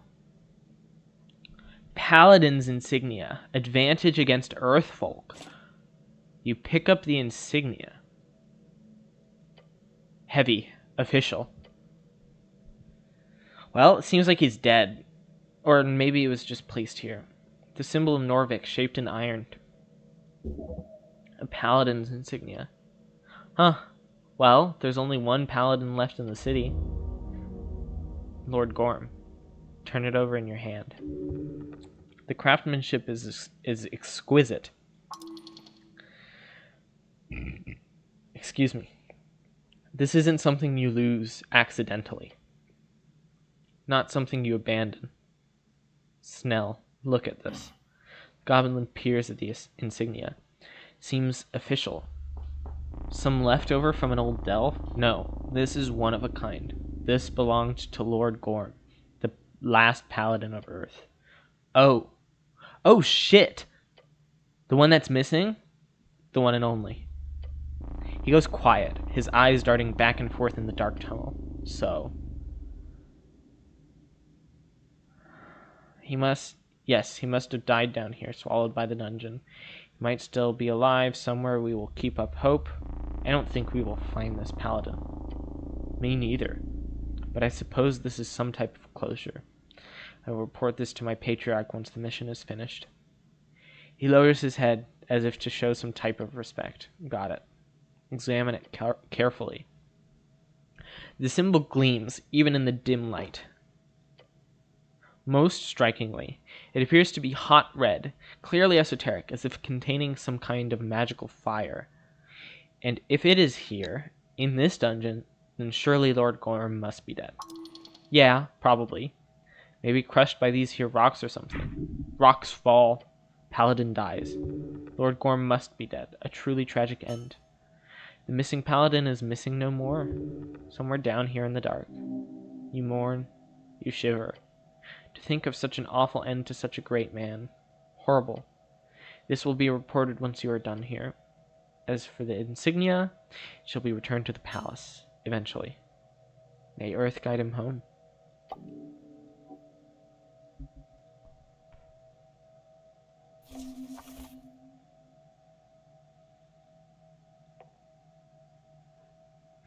Third level evocation.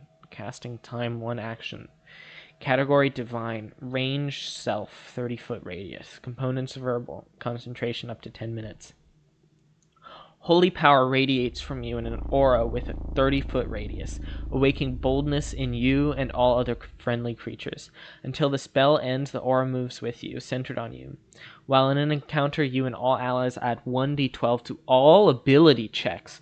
That's busted.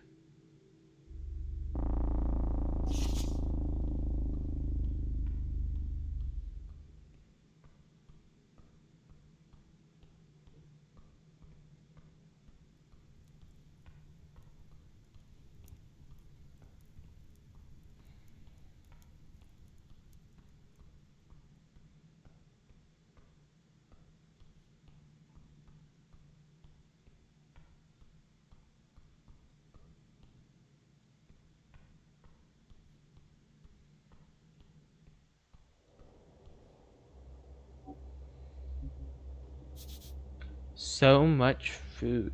The sewers. The city below the city.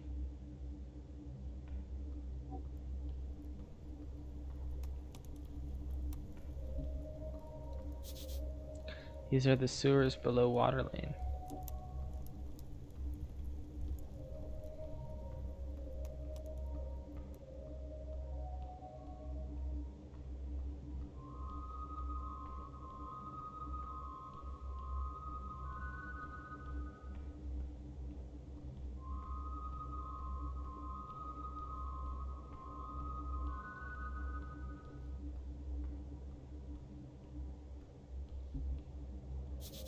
Another one-way door, yeah.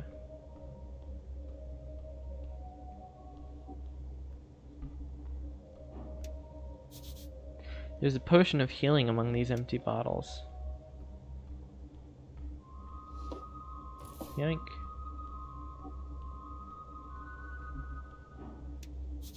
Apples!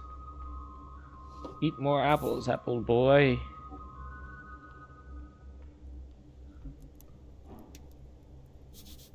A grill and some crates. At the end of the sewer path, you encounter a stove.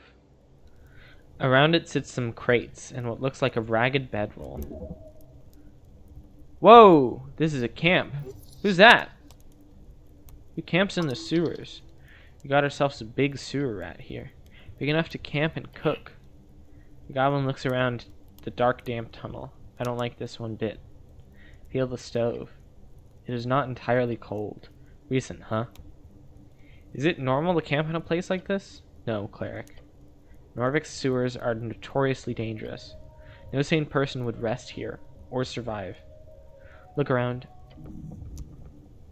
Some rats scurrying around in the corners, nothing else. What?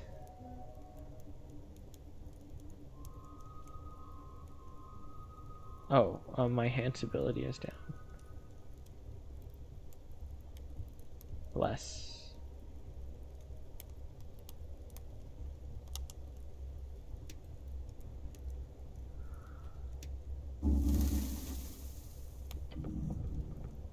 What are these crates? Leaning in, you see symbols hatched into the corners of the wood. Halfway Bridge tribe. Huh. Goblin inspects them as well. We had shipments going missing in Water Lane in periods. Now I know where they ended up. He taps the crate. Spices. Taps another one. Potatoes. Yes, it's food crates. Food? Just food. Over time, it's been a lot. Yes, these crates hold food. Why food? Look around. Glance reveals most are empty. Whoever is down here is clearly siphoning off resources from the Halfway Bridge tribe. Why food in the sewers? Foolish question. Obviously, this is a hideout of some kind. I'm trying to nail this thief for a while. Figured it was some organized thing. Considering the size of this hall, it's gotta be. Never thought to check the sewers? Of course not! It's not even connected to Water Lane except for the water flow, and that's... He stops and squints at the water. Those motherfuckers! See what they're doing? I have a feeling you're gonna tell me. They've been dumping crates into the water flow, then catching them down here. Probably with a net or something. The goblin glances around the tunnel. Diabolical. I'd be impressed if it wasn't my job to keep track of this shit. A hunter. Why food? You know, I've been asking myself that very question, and I could never figure it out, but look! Goblin shoves the loose lid of a crate, revealing an empty inside. Oh gods, they've got a mega monster down here. It's either that or... Hold on, a mega monster? Is that an official classification? No. No. Right. He no longer cares. Off the top of your head, you calculate that 3 full-grown adult human men could live on this amount without problem. Comes...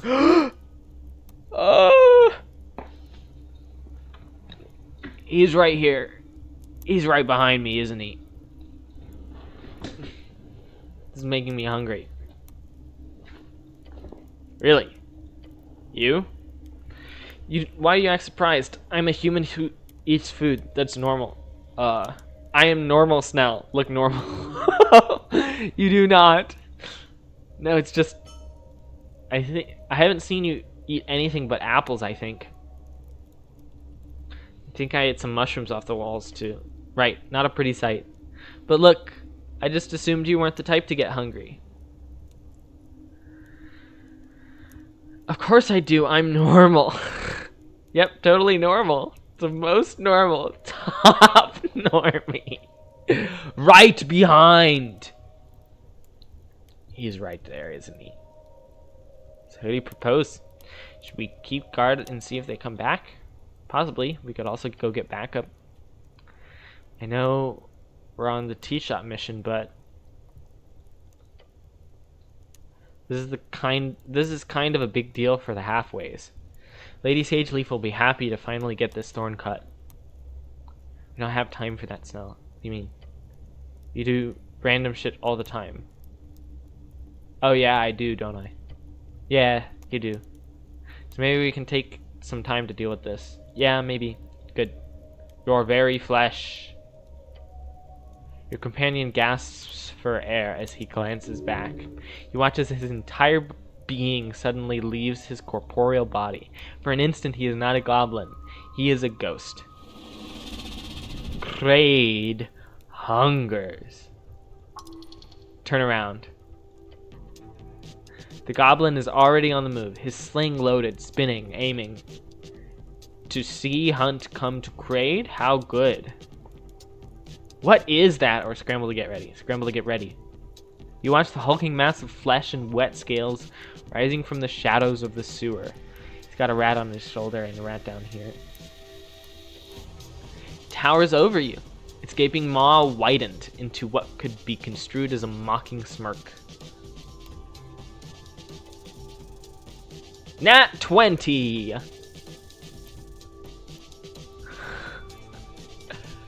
Let's go. Earth bless your soul. What? bow down before it's too late.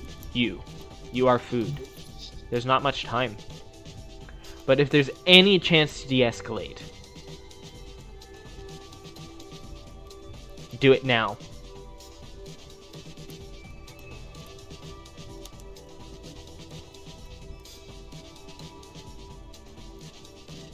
Stop! We've come to bargain. It stares at you with cold, blank eyes, yet it does not strike. Soulless, predatory. A beast who developed consciousness but lives without care for others. Fascinating. The goblin hesitates. Inches away, the croc creature makes a deep growling sound. It sounds annoyed. No hunt? No struggle? Grah! A frustrated shriek. Fight! Struggle like a rabbit! Fight! Struggle like rabbit! He gives you a shove with his claws. The goblin sends a quick glance between the two of you. He is unsure if he should strike again, or see if there's some strange piece to be found here. No, I don't want to. Gah! Kraid is bored. You are cleric, no? The goblin takes a deep breath, then he hisses at you under his breath. Do not push your luck. Yes, you know me? Do not be trouble. And Kraid will not be trouble. The beast lumbers over to the encampment. You look on, taking heavy breaths. Snell leans on his knees. He appears to be shaking. Adrenaline running out. Weak knees, dizzy skull. Kraid sits down on a crate in front of the little stove top. Hunt is done for daytime. Now is rest and cooking. What in the world have you stumbled onto here? Gulp and approaches camp.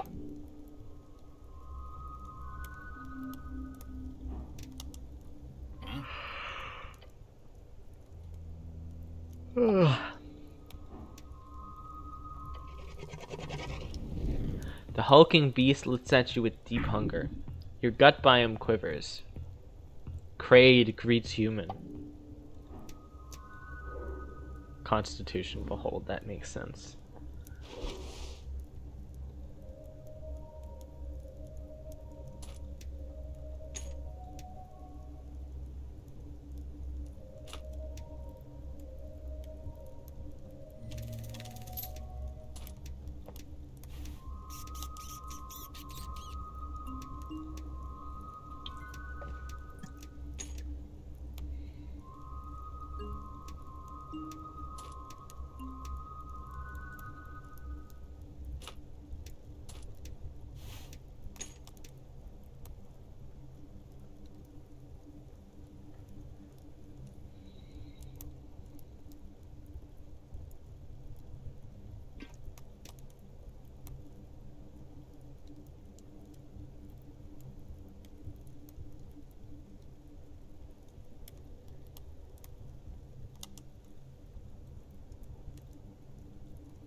The symbol of Norvik on an iron plate. This is the official insignia of a paladin of Norvik. There is only one of those still around, Lord Gorm. Since you found it on the ground in the middle of the city below, it must mean the good Lord has gone to meet his maker.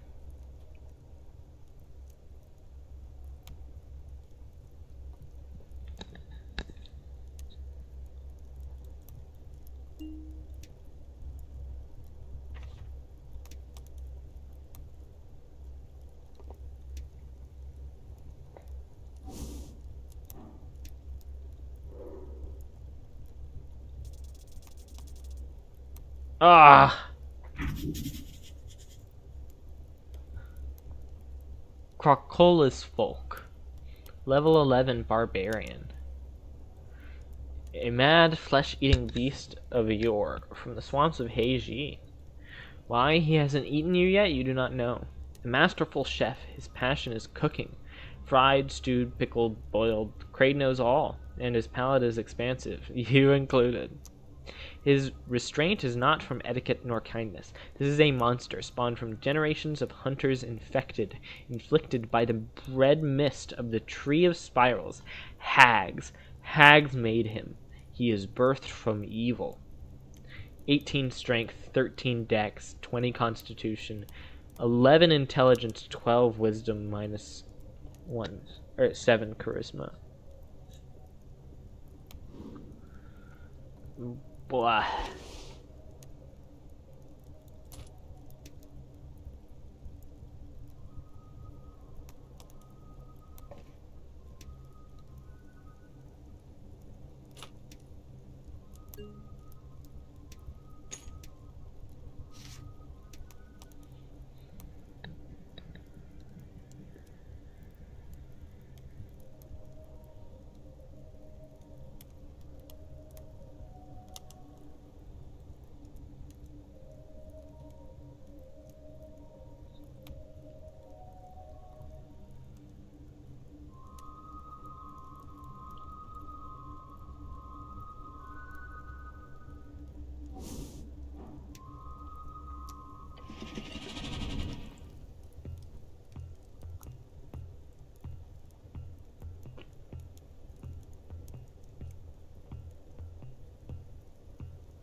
The hulking beast looks at you with deep hunger. Your gut biome quivers. Kraid greets human. You seen a man in yellow going past here? Kraid has seen this, yes. Oh, you have? Yes. Kraid saw a human in yellow go past. Kraid meant to eat such fancy human, but this human was fast and turned invisible before Kraid could approach. Huh. Kraid did hear fancy yellow human speak to self while walking past. Human said, "Where is this damn secret passage again?" Secret passage? Where? Kraid does not know. Lying to me? Kraid does not need to lie. So he went into the dungeon. Fancy human came from southern caves going into dungeon, yes. Alright, thanks for the info. Monster smirks, or it makes no expression at all, because it always smirks. What do you hunt down here? Many things. Kraid dive and stalk. There is wild land below, far, deep, dark. Finding anything good down there? Yes. Kraid takes many trophy, from big chicken to little drake, those of many, many teeth and eye.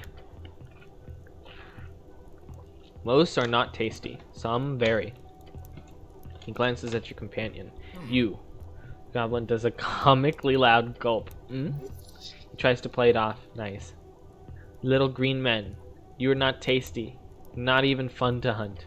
But you look spicy. He holds up a hand and a stern face. I can assure you I am not. The croc lets out an amused growl. But not above here, right? You stay out of the city? Yes. Kraid hunts in wilds. Urban sprawl is too easy. When Kraid has mission, the hunt begins. Mission. The croc smirks. Kraid says, say nothing. The goblin leans towards you and whispers, don't, or else do you hunt. Kraid hunts where he pleases. This land is good. Good for sport. Great beast roam, and many fresh challenge await. When Kraid is on hunt, he goes far. Great, good to know. Let's add another growl. These rats seem to like you. Really seem to like you. Yes. Rat is little thing, which I remember from home. Big rat. Those were great friends. You had big rats where you're from? Let's add a happy growl. Big mushy swamp rat. The gayest of little rodent. I hunt as little, then as big I follow. I learn. Big rat is great hunter. Little rat has much to learn, but they will. They will. That's great. He turns to you and whispers, let's not get too friendly with the rat-loving killer croc, alright? Found this rat. The monster stares at you as you hold the white rat in an uncomfortable grip. Kraid sees that. There are 5 of them. They make a lot of noise when they come around. Put the rat back in your pouch. I guess I'll have to find all 5 rats then. But why? It's a quest? Who gave you this quest? I'm not sure. Then you should probably reconsider before you head out on a rat hunting mission, since nobody has promised you any pay for it. So yeah, think about that. Kraid keeps on grilling. Snell, what should we do about the crate situation? Honestly, I'm not sure. It's not a good idea to start shit here.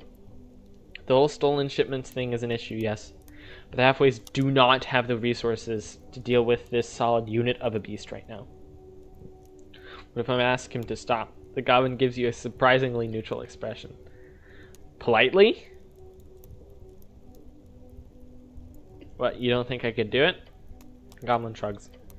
Not sure. I want to find out, but I don't think you're going to give me a choice. Go ahead. Play high-risk alligator picker. Why not? A children's game where you get your fingers pricked by a makeshift alligator mouth if you press the wrong tooth. A rare toy these days, as the last factory producing in Blood City Bay shut down due to an above-board amount of hunted copies being sold across the coast. Never mind. Beast pokes at his stove. So, you're a chef, eh? Yes. Cleric is hungry. Kraid offer slog dog. The beast holds out one of the strange sausage-shaped meat pieces. Slog dog? Slog dog. Slog dog? Stare at the meat. Slog dog. It is a slog dog, yes. You want a slog dog, Snell? I'm good. He's never been gooder. Mystery meat. Could contain anything. Beware. What's in it? Meat. Yes, I could tell. Beast holds it out in front of you.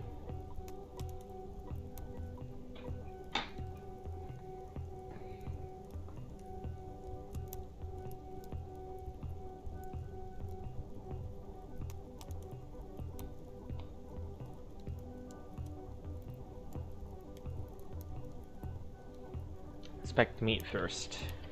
You spend a few seconds looking it over. Some signs of aberration meat mixed with more traditional Ascani fauna.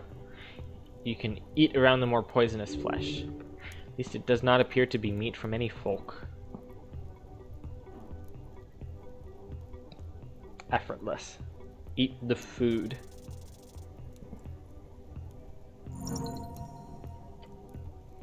You wrap your gloved hand around the sausage with a firm grip. The slog dog speaks to you. The slog dog wants to be consumed. Gobble it down. It goes down quick, but the flavor catches up to you quickly. It is harsh, spicy, and rotten. Ow! Feel like puking.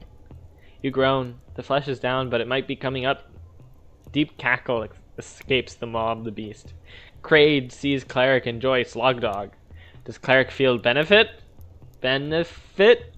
Oh, huh? The spice. It feels strong.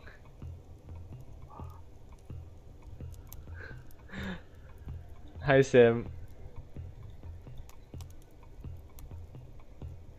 We must consume the slog dog. Begin shaking. Uh-oh. What is happening? Cleric? Good. Slog dog work magic. Kraid is master chef. Slog dog is specialty. If Cleric can stomach, Cleric gets strong. Holy shit.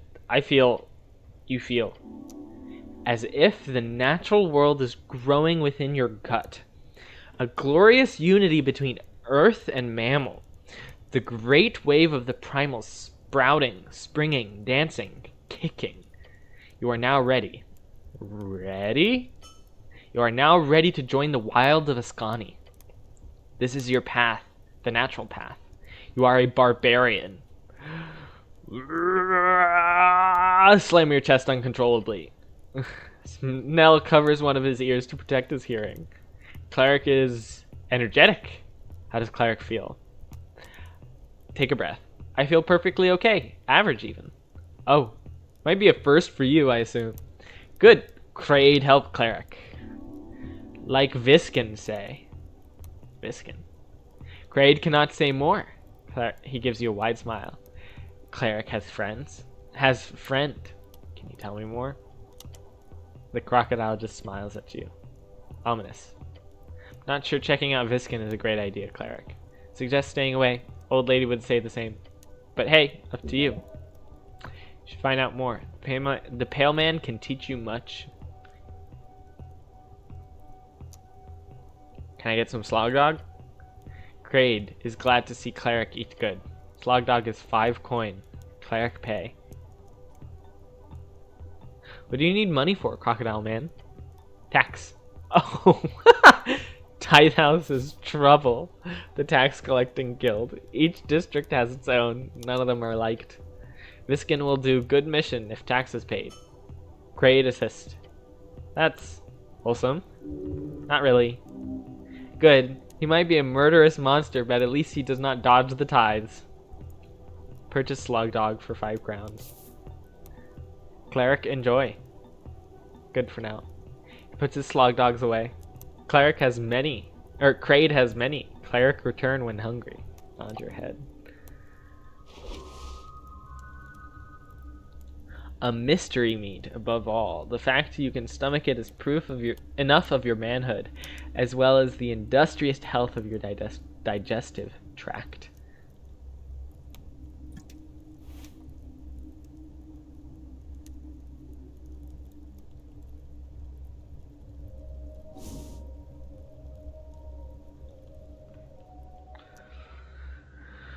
I'm so curious what a slog dog is made out of, and at the same time I do not want to know.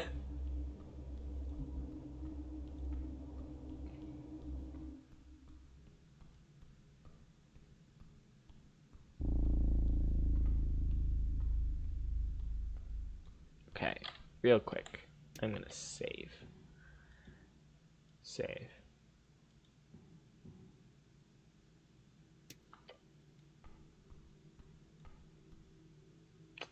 Ayo.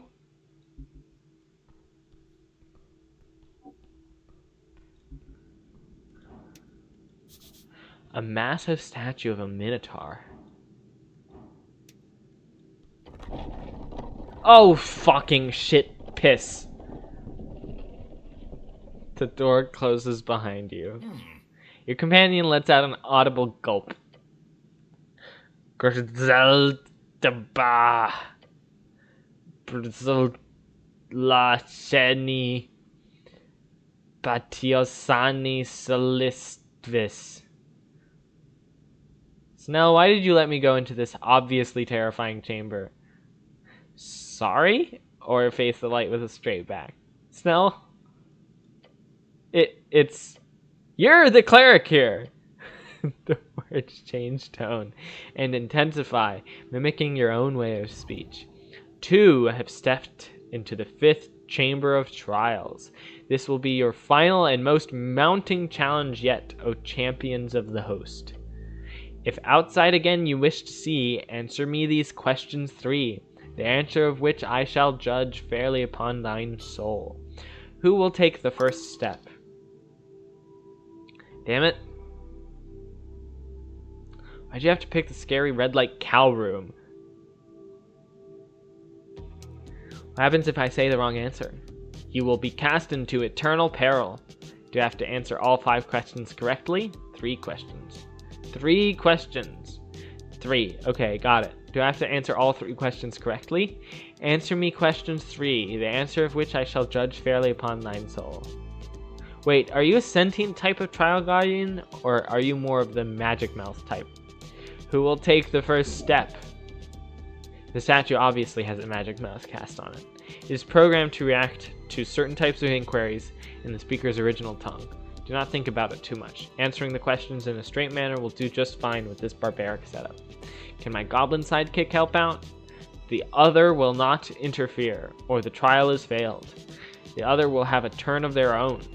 So really it's 6 questions. 3 questions. Times 2. 3 questions. 6 questions. Got it. You go ahead, cleric. The light lands upon you. First question. Get ready. Whatever is thrown your way, you will know the answer. What is your name? Whoa, deja vu. Not this again. Lean over to Snell. What should I say?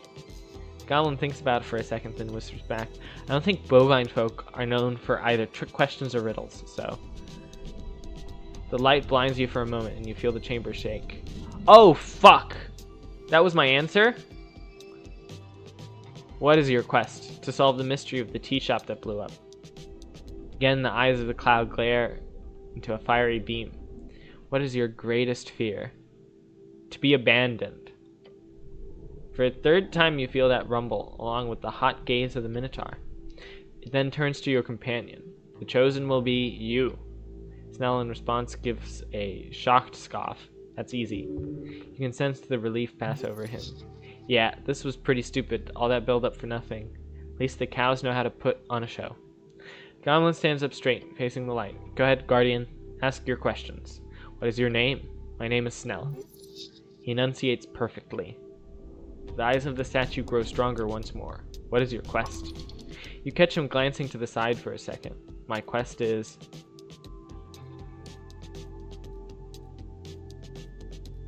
Focus.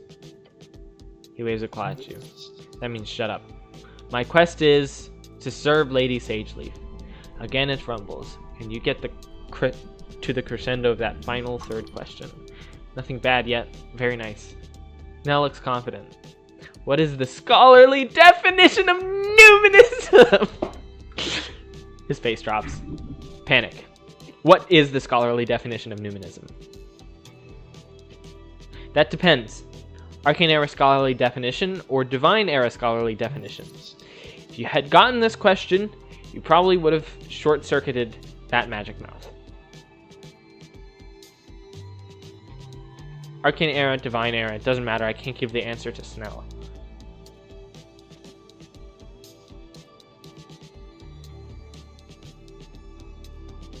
Divine Era. Numinism is the belief in the right of walking gods to rule mortals. It is quite terrible. Squat down and stare at the goblin as the light grows more intense, or attempt to show Snell what numinism means.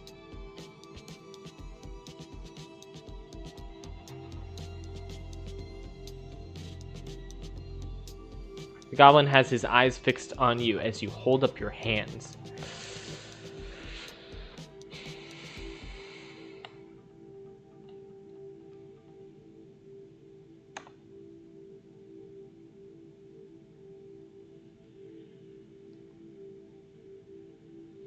Pretend to act like a tyrannical magic man with a big stick. Then pretend to use magic to mind control your followers. Then pretend to show how those followers slowly overcome you as way better arcanists come into power through a fair system of meritocracy during the Arcane Era.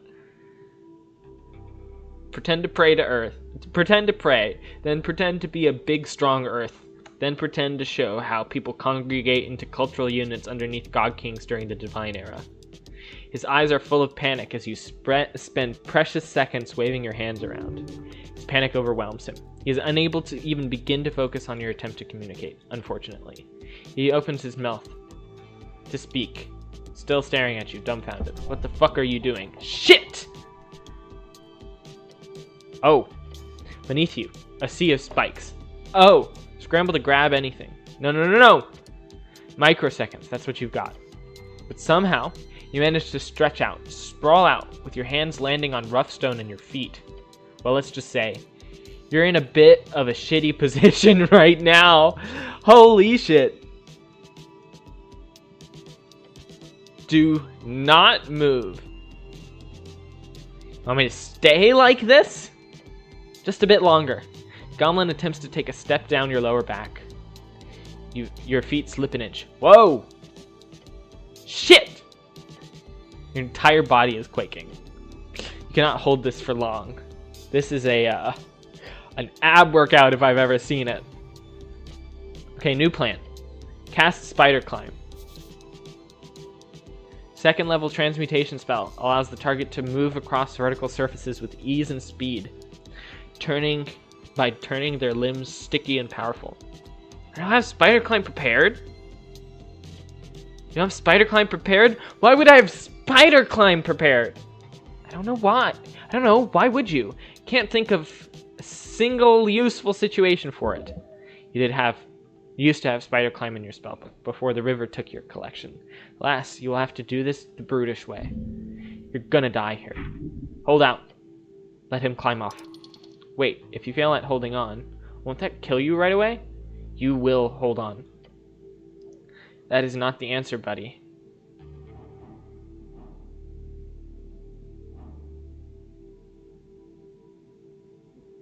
Hold out while you let Snell climb off.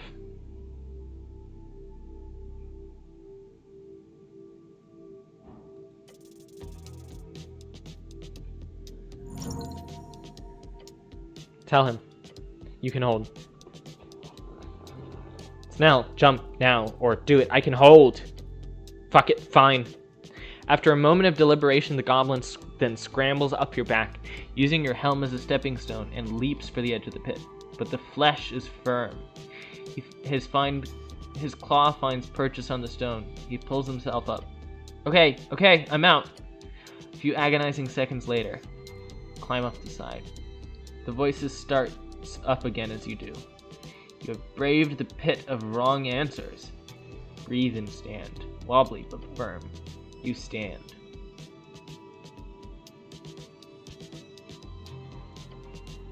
Step forth and claim your prize, the plundered eye. I hate this place so much, your companion mutters to himself. Again, just to reiterate, Snell says across the gap, this place is somewhat dangerous.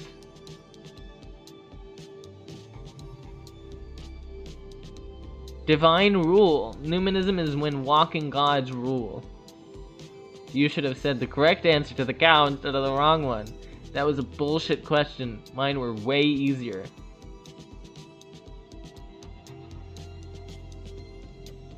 Agreed. Not that it's that much of a surprise.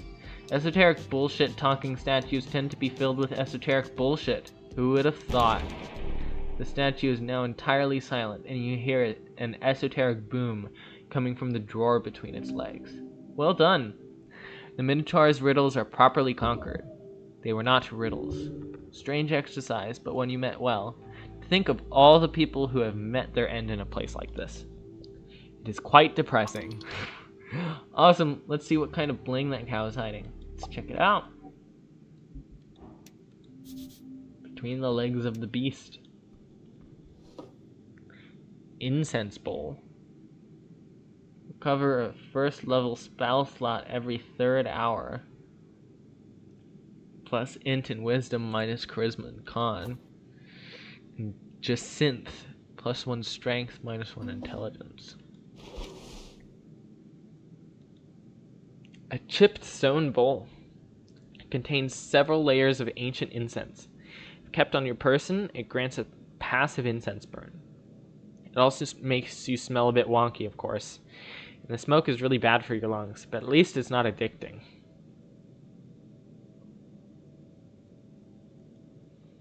A red gemstone. It's very pretty, and probably very expensive. Once this whole election business is over, you could either sell it on the black market or turn it in at the tower for a reward. Neither would net you a fortune, but maybe a fraction of a fortune?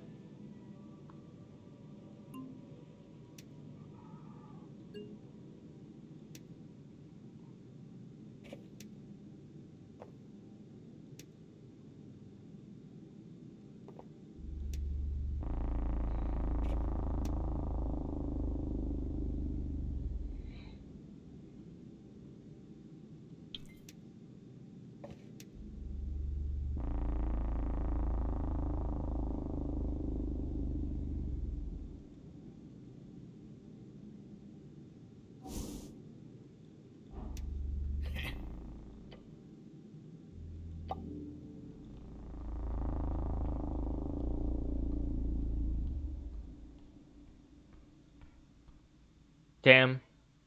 Adventurers sure have it tough.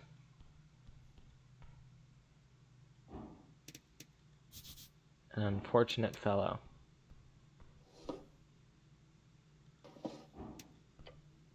Skeleton lies crumpled against the wall. Human, male. Dead for months, maybe longer.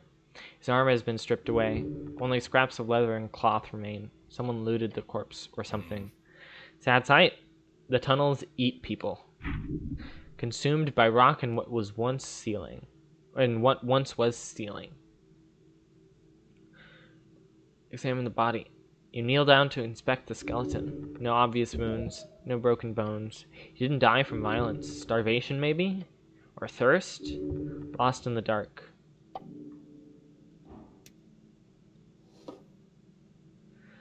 Piece of paper.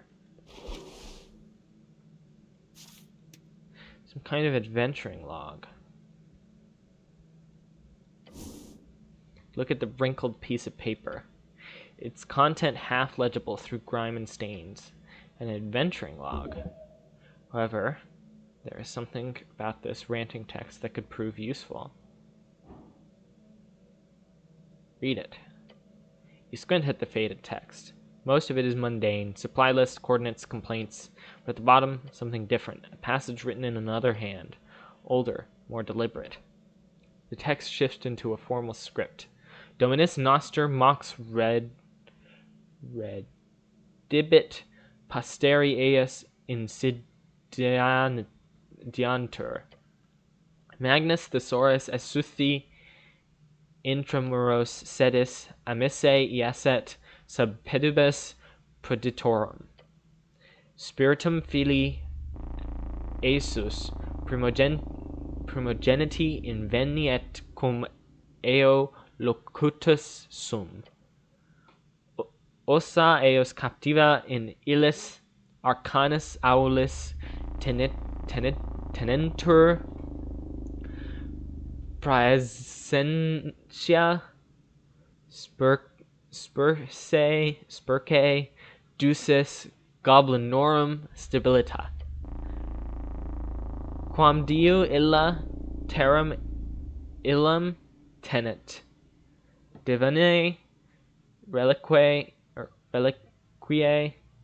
eius non movebuntur, sed ingressum obsignavi. Solum vero sectatori aperiertur. Ave esuth ignis litis veret. Draconic, classical draconic.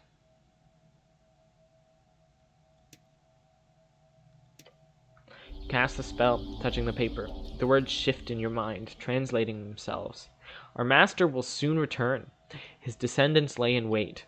The great trove of Esuth sits within the walls of the lost seat, under the feet of the traitors. I have found and spoken with the spirit of his firstborn son. His bones are caught in those arcane halls, kept stable by the presence of a filthy goblin chiefess.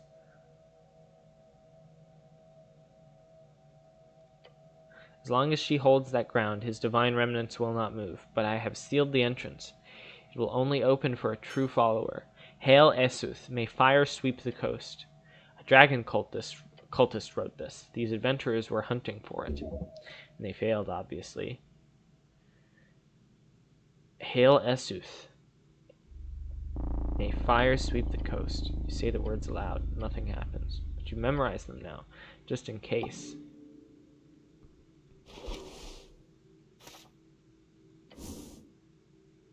You already know everything there is to know about this piece of paper. Fine, whatever.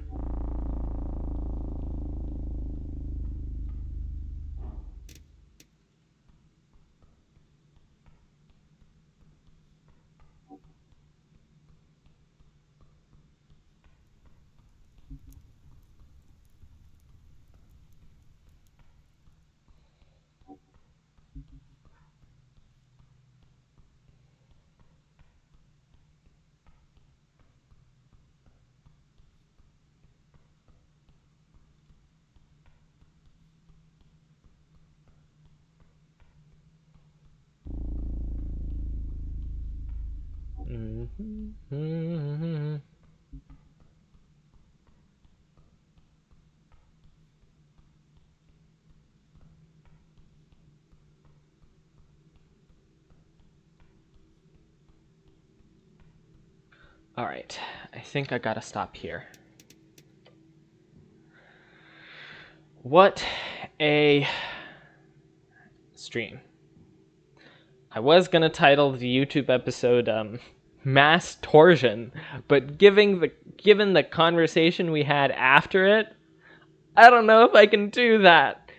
The conversation we had about, the goblin genocide.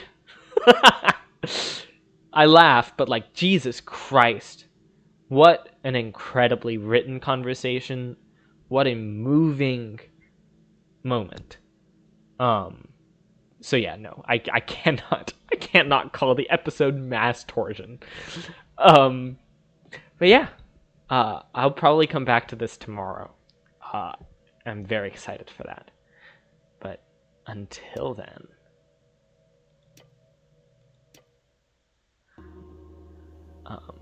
I hope you have a good one, Simtork, and anyone else who's watching. Yeah.